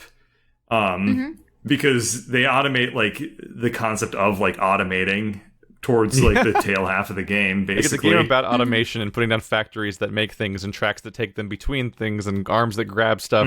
But then eventually you're automating the part where you're creating blueprints that drones will follow to continue to make the rest of your base that automates things that then will build more drones that automates more base to more blueprints. Eventually you can set up like your base to just be like a self-replicating machine that just keeps expanding and outwards, then you can just and you create sit back Horizon and Zero watch. Dawn. I was just about to say Yeah, a that, little Keith. That's funny. I was That's pretty watching Wander funny. play that part, and it's like, that's how the world ended. Shell was I was guessing it long way off. Shell was super cheesed at me for playing that without her. By the end of it, she's just like, really? Well, I was becoming quite engrossed with predicting, in what manner the world ended. Yeah, this was like right. this was like leading up to a convention. Right. So I was working she had on to other leave. things. Yeah, well, she just had work to do. Because it wasn't a convention that we had to drive a long ways out for. This was in town. But I still had to create my product. And so dragons. All my dragons sold out. That's good. I had 6 of them with me the first day. And they sold out within the first hour. I'm like, oh no. And half of the people were like, I bought a dragon from you last year, or my friend did, and now I'm coming back for one. And it's like, okay. Just think when you get big enough, you can just sell them all off of Wanderbot's fame. Just go to the Wanderbot channel where you can buy shell dragons. Shell dragons. Oh. Yeah. That'd be nice. It's just that it takes about an hour and a half to make each one, and I wouldn't want that to be my life. Just sewing dragons. You don't want to day. become like an actual like Chinese sweatshop. Well, that's Just like that's making the same stuffed precisely what animal it over and is. over again. Yeah. Yep. But It's funny no, they're because that's fun. people's real lives. And then, yeah, for the second day I had 4 because fortunately I had finished another set of them like halfway through, so it was faster to get through them for that night. And they sold out within the first 30 minutes. I was like, oh, You're going to where people want to buy things like that. Yeah, and then so- saying "buy thing," it's cute. Oh, actually, there- it was so much fun. So a girl had bought one for me last year, and she came back to buy another one for herself. And then her 2 roommates came over, and they're like, our friend has a bunch of these now, so we each want one. And so now they probably have like in their apartment 4 or 5 of my dragons, and it's just funny. Huh. Can I buy a point- shell dragon? Yeah, I will be putting them up on my Etsy shop. Hopefully, wanna within buy- the week. I want to buy ones that are the same colors as my bunnies. I can add your Etsy shop to the podcast notes, and they get the exclusive.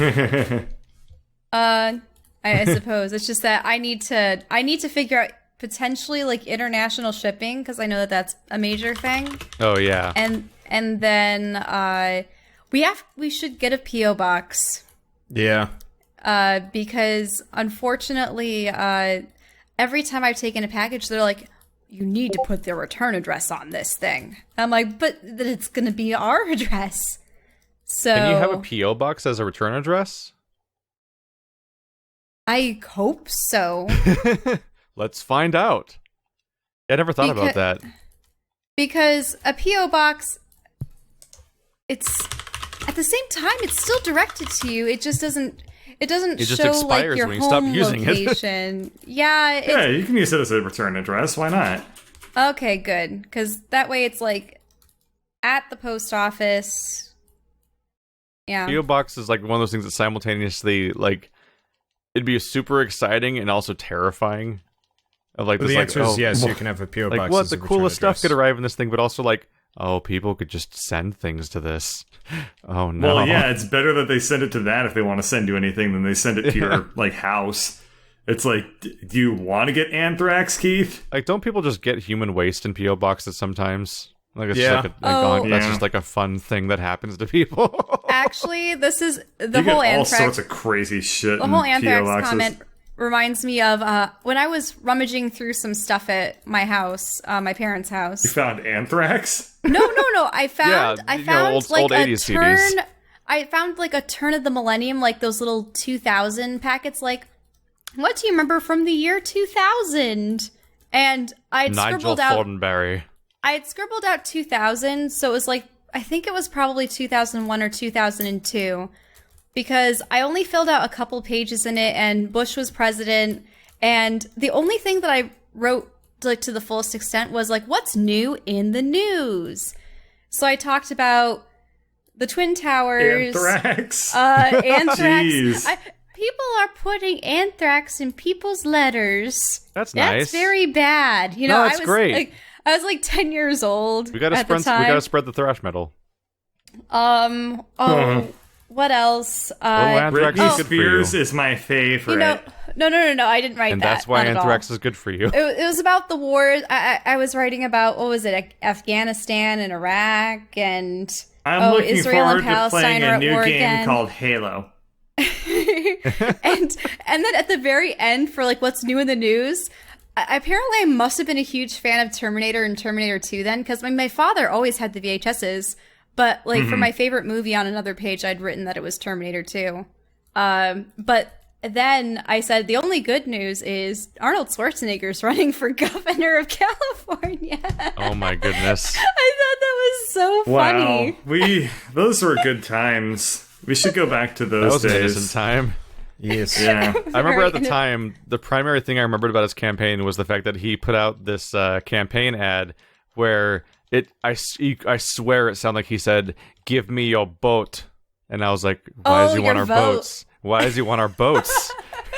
Like, as a 12-year-old, I'm like, How was "Why does he he as a want our governor? I boats?" suppose you would know, Keith, since you What's that? He was an live in interesting governor. California. He was Because a very unusual governor. I have an interesting perspective on life, which is that I've never heard anyone talk about the current state of affairs of the United States in any context other than it being horrible and miserable and the worst that it's ever been.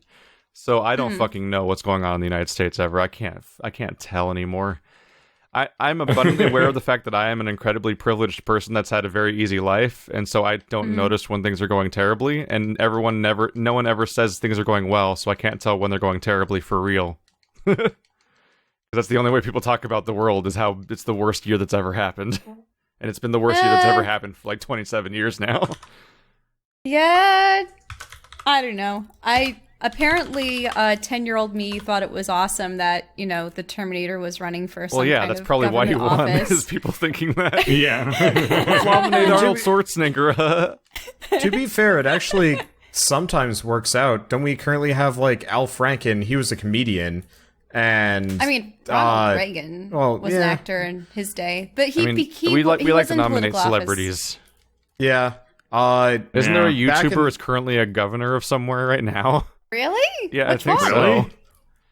so. What was it? I was watching something from like Psychic Pebbles, I think, or something, and they mentioned a friend of theirs and a friend of John Tron's who is like currently like governor somewhere.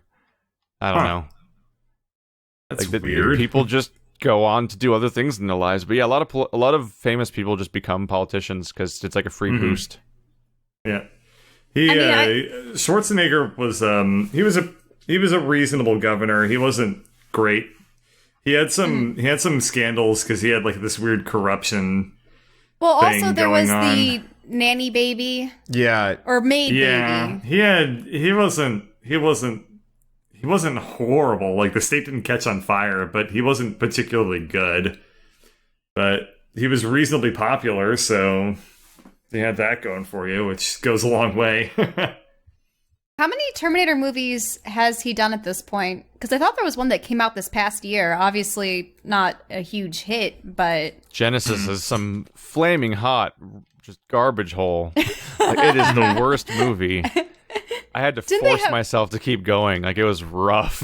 That was the most recent one, right? Yeah. Yeah. The main reason I watched it was because I couldn't bring myself to quit multiple movies the same night, because I had just given up on the first reboot TMNT movie.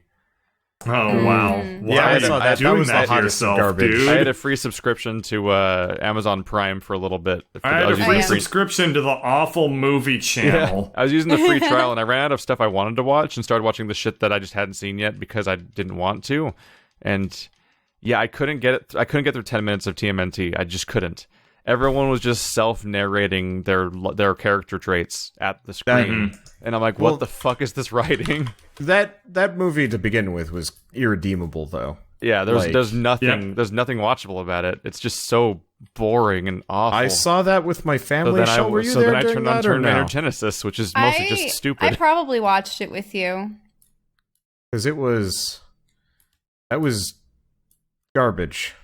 And like, I will watch movies. Garbage. Yeah, I will gladly watch garbage, honestly. It's interesting when some movies that you anticipate to be garbage are actually decent.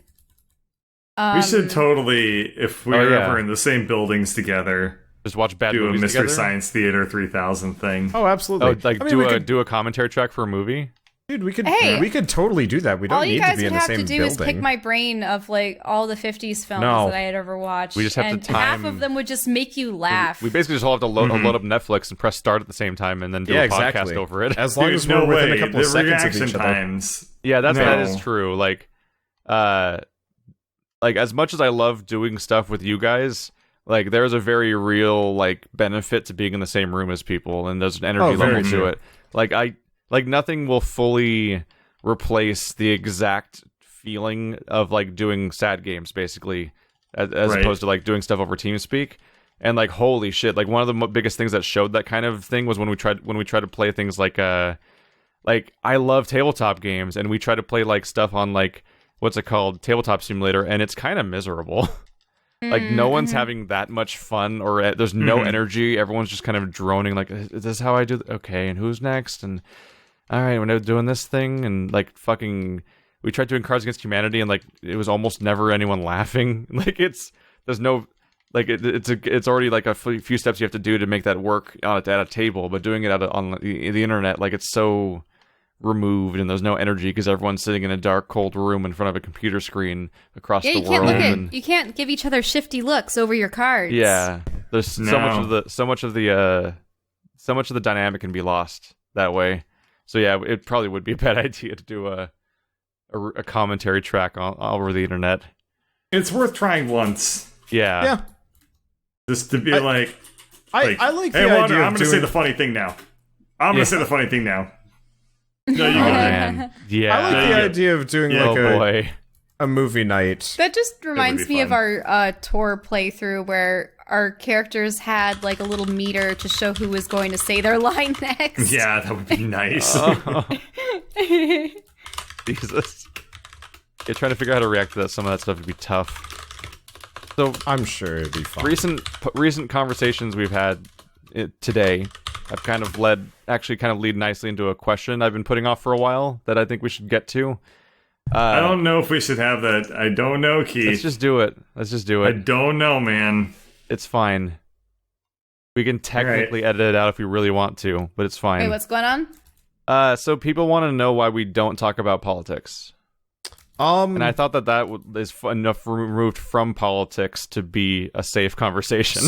I mean, I was always told no religion, no politics, because people will have very But this is polarized talking about the opinions, and you don't want to alienate a number of people, or yeah. I mean, I guess Keith, you and I are kind of both in similar boats where like your dad is fiercely political.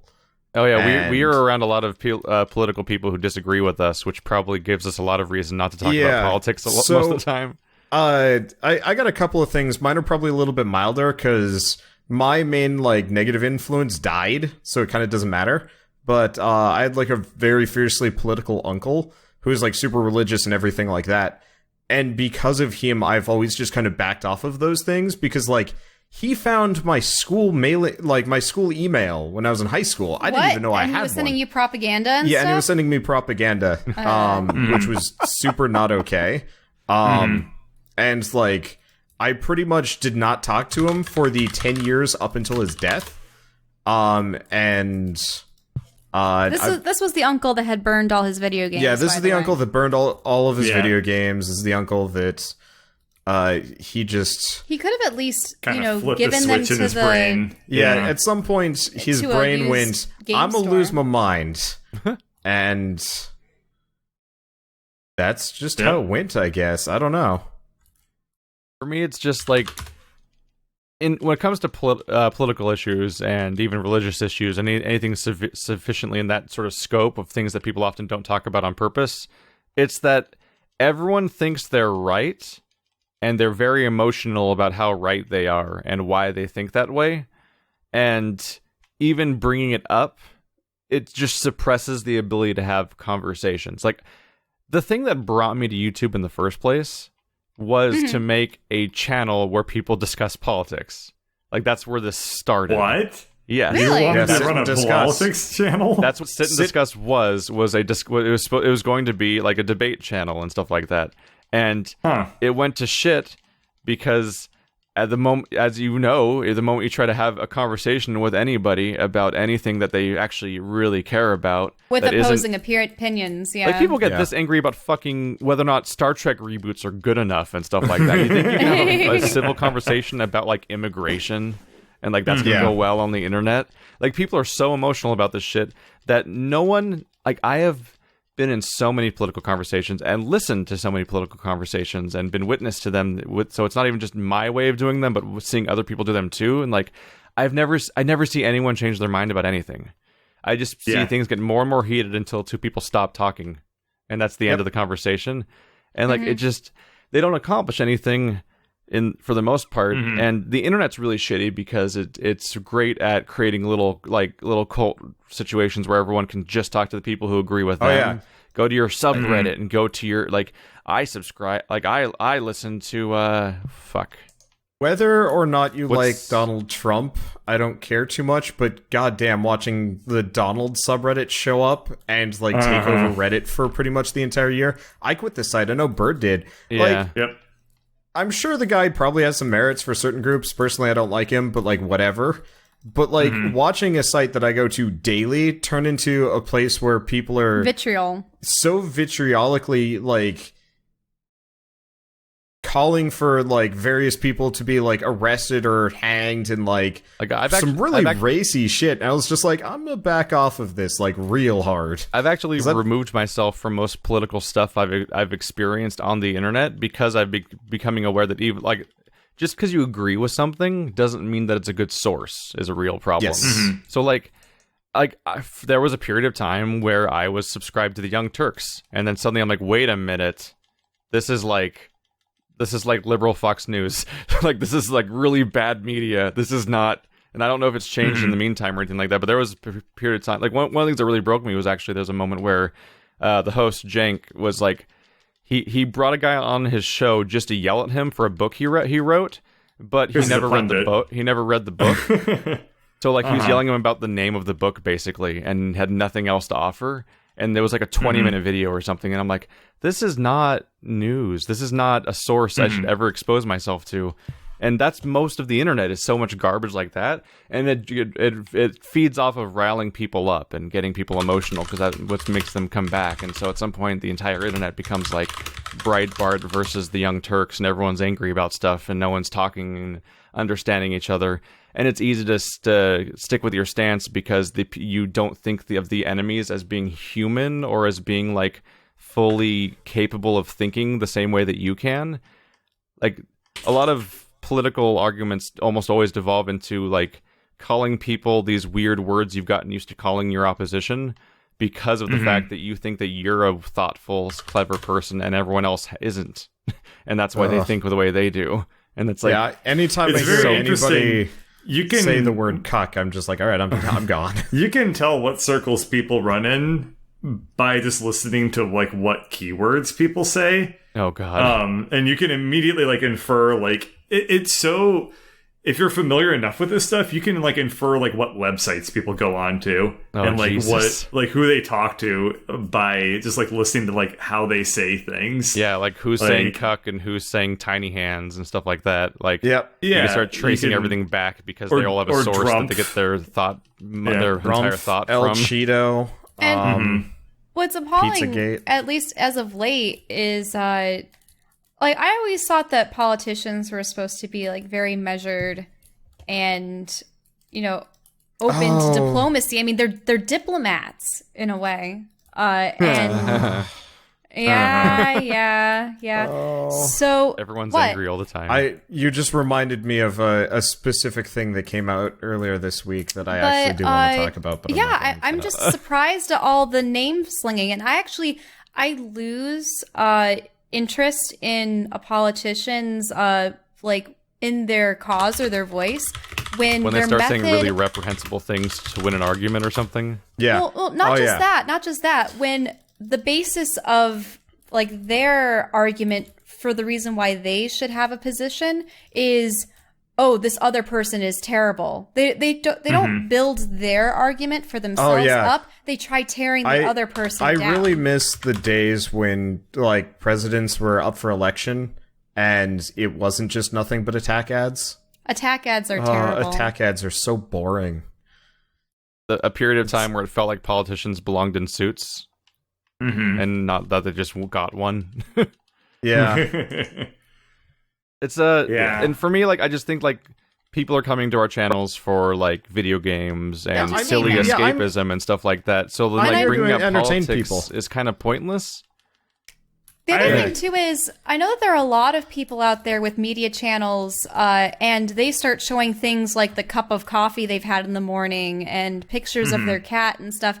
And I understand that those are a part of their, like, persona and stuff, but I almost wonder, like, what's the degree of separation that you want between you as an individual, as, like, a person that's relatable versus an entertainer and your image, your public image. I mean, like, I want people to like know and understand me to some degree, but I don't want like anybody to be talking to me about like deeply personal things. Like I don't talk about religion. I don't talk about like my personal issues with various people. I don't talk about that stuff because it's just going to backfire, and it's not. Nobody's going to have fun with it. And I just have a feeling also where like while I have political views. And while I think about politics and stuff like that, it's not like I think of politics as being like my identity. But the moment you start talking too much about your political stances online, it becomes who you are. Like how many, like as somebody who, like I love watching channels that do video game analysis. I love that stuff. And do you know how many of those people currently still to this day are just bombarded with messages about being SJWs because once upon a time they expressed a political opinion 4 years ago that someone didn't like once and Reddit got mad at them? Like, what the fuck? That's why I don't ever bring it up. Well, it's ammo that can always be used against you in the future. Also, But to be totally honest, like any YouTuber, any entertainer that gets into politics instantly becomes less entertaining to me. Like, I haven't watched a JonTron video in months. There hasn't been one. Yeah, there hasn't Also that. There hasn't been one. But like, the dude was getting JonTron videos to not watch. Yeah. fair enough. But yeah, the dude got really political. Watch And I the was just apology like, video. Sure watched a lot of JonTron videos that aren't on JonTron's channel lately. I don't bring up politics on the internet too much, which is a shame because I actually really, really like politics. Yeah. As I've slightly hinted at here. I mean, I really enjoy talking politics with people that I feel safe discussing politics with. But I mean, my family was government workers, my uncle, cousins. My parents are all my dad government. works for the military. My mother works for the public works department in Massachusetts.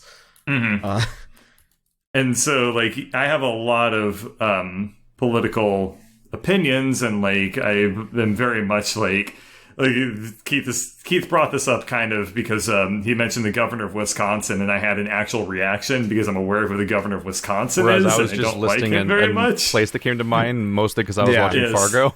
You picked probably one of the more divisive ones, which is not a good. I just like Fargo. That was pretty funny, all things considered.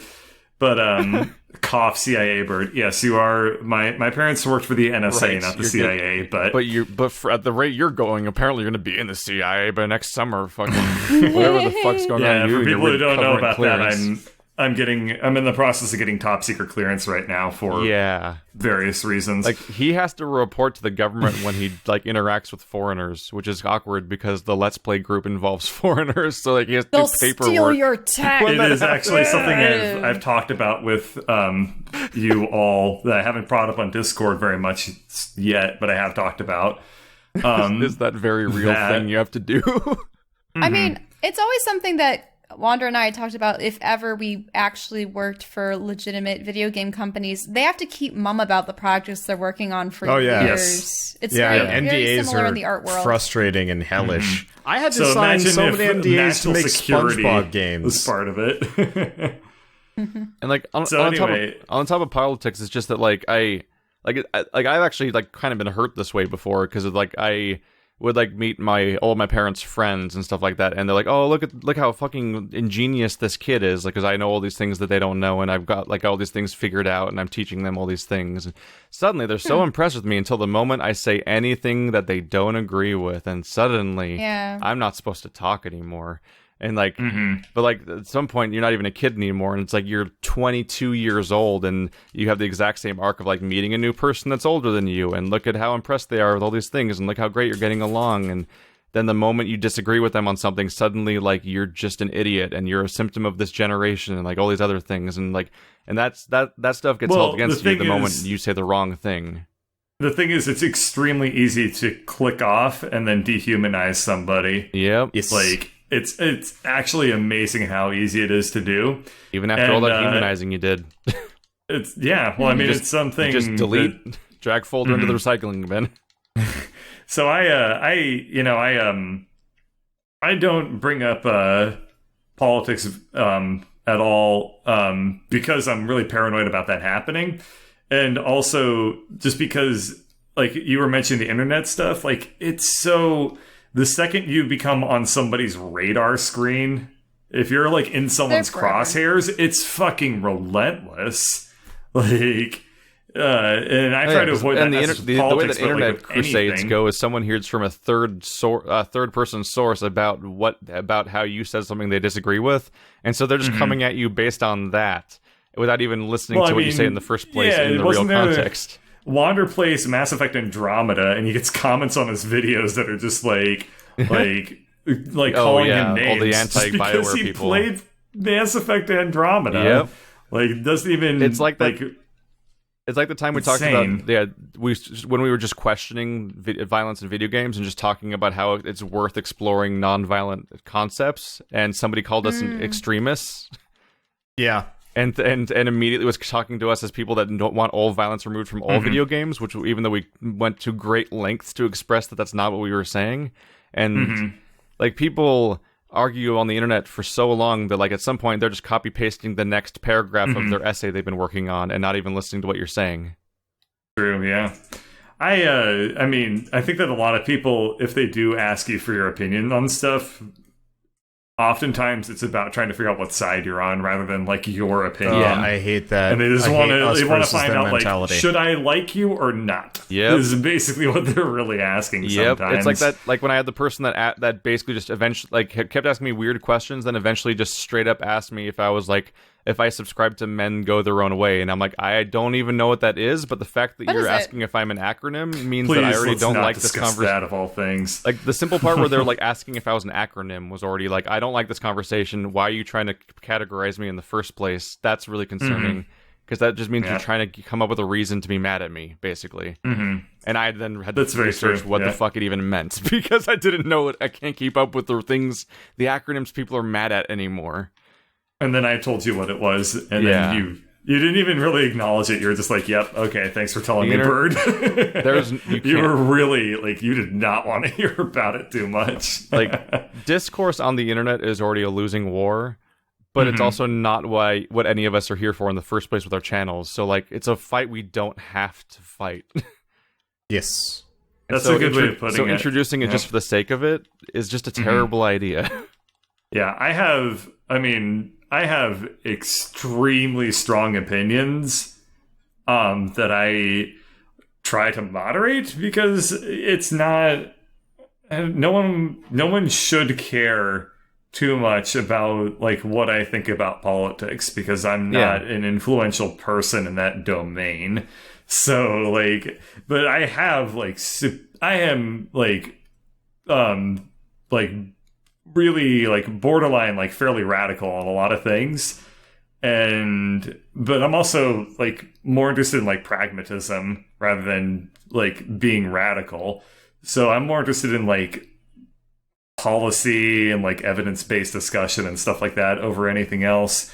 And that even that alone is Bird, can you see the rest of us from your high horse? I actually have an issue. It's terrifying to me to try and discuss that with people. I would not like want to bring that up.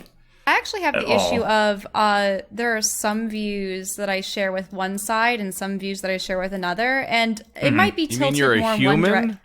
Yeah. But it's now everything is so polarizing. If you say that you agree with one or the other, but on like different issues, then they're like, well, then what are you? A moderate? You're indecisive. And it's like, no, it's not necessarily Moderates are the that. best thing in the world.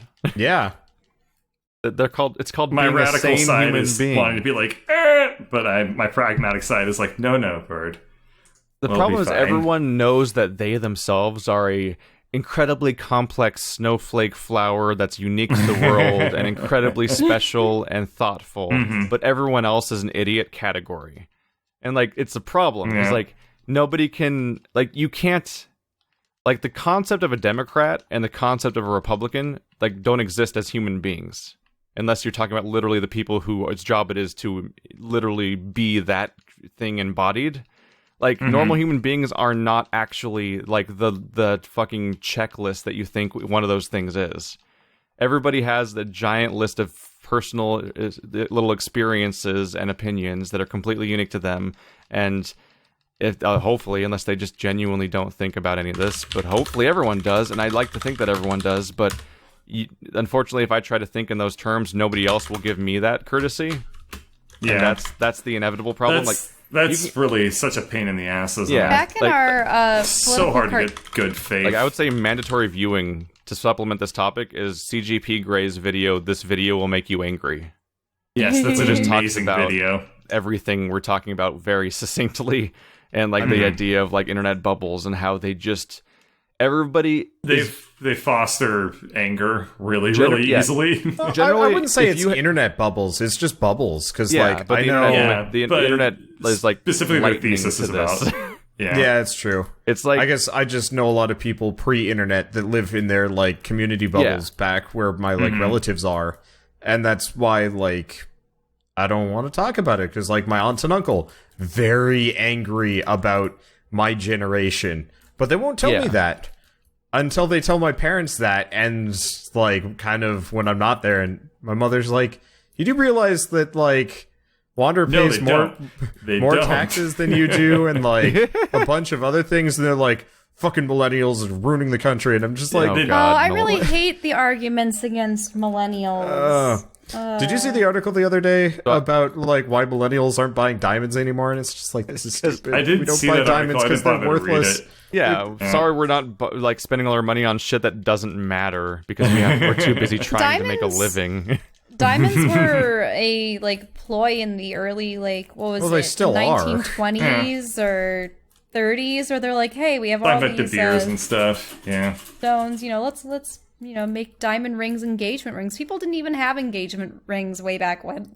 There's a video on the internet that basically talks about how millennials want hugs and beanbags, and we have a new beanbag, and I have beanbags are super comfortable. I have a top-rated comment on that video that gets me hate constantly, so I just muted it eventually, where I explain that this guy's definition of a millennial is approximately 65% of the human population because of the date he gives for a date of birth, and his generalization is so vague to that at some point you're just talking about the entirety of humanity and not millennials anymore, because the concept of millennial is now so old that it is now the majority of the human population. Yeah, because people die. Millennials are bigger than boomers at this point. Yeah. Yep. Do they exclude people from the 80s then, or even the late 80s? Because I know that being early 90s, that's millennial. Millennials go all the way up to or something. Yeah. Yep. Because it's people who grew up around the time that the millennium turned over, which you'd be 15 if you're born in 1985. So it's last I checked, it is easily the majority of the human population are millennials. Would you had to have been an adult at the turn of the millennium in order to be considered on the verge of no longer being a millennial? I don't even know anymore. No, I think that to be not a millennial, you have to be... You need to be able to blame things on other demographics. Or is it still ongoing? Gen Z... No. So Gen Z is the people that are after us, or the people that are leaving high school right now. That's the cutoff point. So my cousins and stuff. Yeah, so people that are graduating from high school right now are the end of the millennials and the start of the next generation. For whatever that means to generations are stupid anyway. I agree. Is a generation like a 10-year difference almost? No, it's an arbitrary cultural divide. It's not really tied to time in a particularly succinct or it just comes down to how much time fashion. passes before someone comes up with a label catchy enough for people to actually use it. It's more of a zeitgeist thing, honestly. Yeah. Like capturing like a block of people by age that have relatively similar enough beliefs. I think it must be amazing to be like people like our grandparents who survived, you know, the Great Depression, the World Wars, and then got introduced to all this new tech that was never there before. Yeah, somebody died recently who was like, what, 100 Oh yeah, the last woman that was born in the 1800s. In the 1800s, yeah. I mean, to have lived through like the birth of flight, the space landing, like she was Italian, so like she got to see like her country, like it used to be a monarchy. In Europe for both world wars. Yeah, but she got to see like a monarchy give way to like democratic unions and stuff in her lifetime. Like, holy shit, that's insane. It makes you think everyone's a whole lot less permanent all of a sudden. Because, like, it's so easy to think about the certain things in your life as being, like, basic foundational things about how, like, society works. And yeah, like computers. But then you realize that people are older than many of the things in society that feel permanent. Yeah, I mean, Italy is a younger nation than the United States by a pretty healthy margin, for example. And people think, like, Italy must be, like, fucking ancient. Like, no, Italy's a very, very young country. There are only some countries that were liberated from colonialism in the last 20 or 30 years. Yeah, probably. I can't think. It's a topic I know very little about, Hong objectively. Kong was released.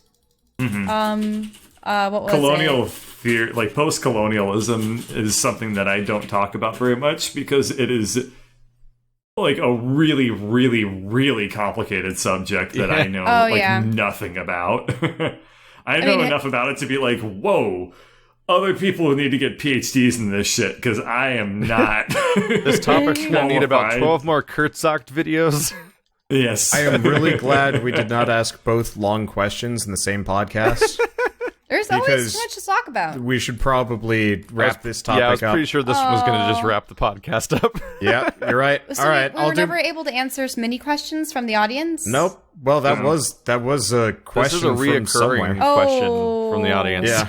Yeah, we always keep alluding to the fact that we don't discuss politics, but really the main reason that we don't discuss politics is because it's a goddamn death trap if you're on the internet to discuss it fucking politics. sucks.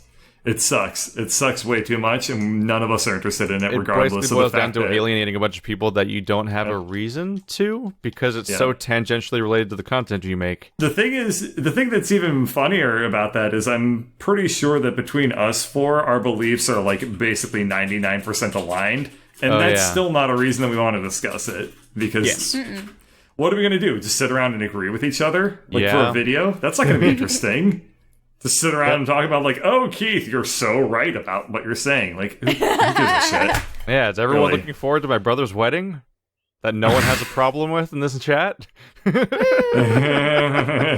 so your brother is actually getting married soon? He engaged or promised? I don't remember anymore. Someone has a ring somewhere.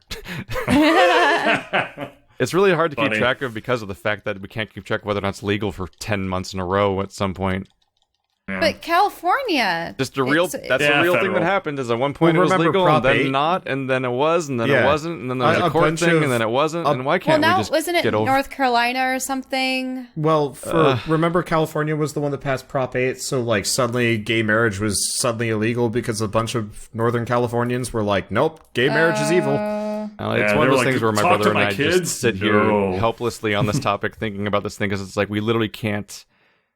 We can't even talk to somebody who we can't even talk to somebody who disagrees with us on this topic. We can't find them. We don't know where they are. We could find them, but we couldn't have a reasonable conversation. No, I mean, like, we can't find them in real direction. life. We can't find examples in real life in California. Even though it keeps not going legal, we can't find people who think that way, so we can't even try to find out why they think that way. Like, we can't. Yeah. We can only find the insane people on the internet, but they're useless and probably not from California either. So it's like, it's not helpful. Like, I'm surrounded by religious people that don't care about gay marriage. So I'm like, where's the people that keep making it not legal? Where are they? They're somewhere here. I know they are. Right.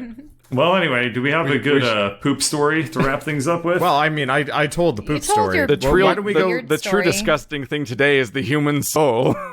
And that beard hair come that on, man. presumably I swallowed. Listen, I don't like gross out horror. I just like the horror that makes you question existence and how everything's futile. So, do we have a very One of the quick best audience horror movies question, ever made is or are Willy we out of Wonka. those? This is true.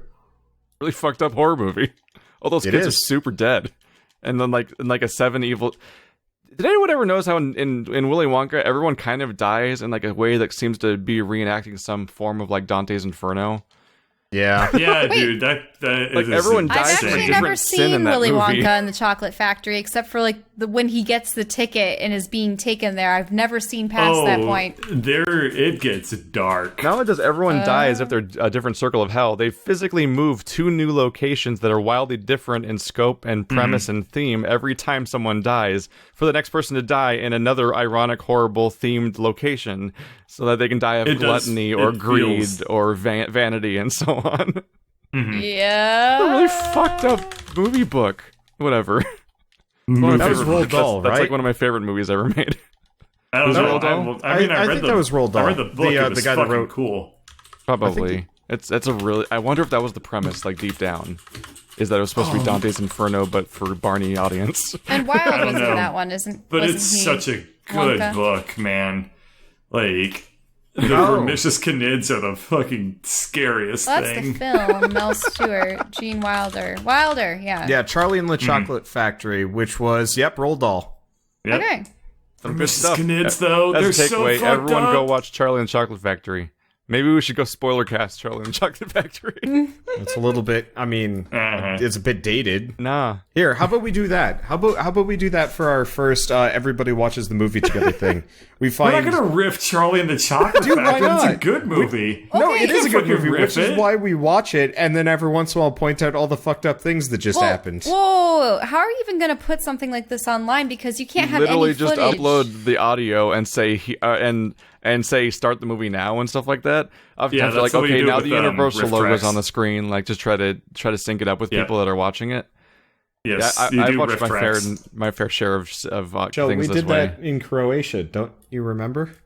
What do you mean? I'd load Yeah, up the riff tracks audio at the same time as the. Is You were the not movie? paying attention. Yeah. Oh, Yeah. I remember now. Andrew and I will meet up to watch Red Letter Media commentary tracks, and like that's All just, right. it's just an experience. All right, next time. Let's see you guys let's next play time. Factorio. Yeah, we're gonna go play Yeah. Factorio. This was Yeah. for Nerds Save the Universe. There's links and stuff and things. Go click on them, whatever. See you next time. Politics. Bye. Politics.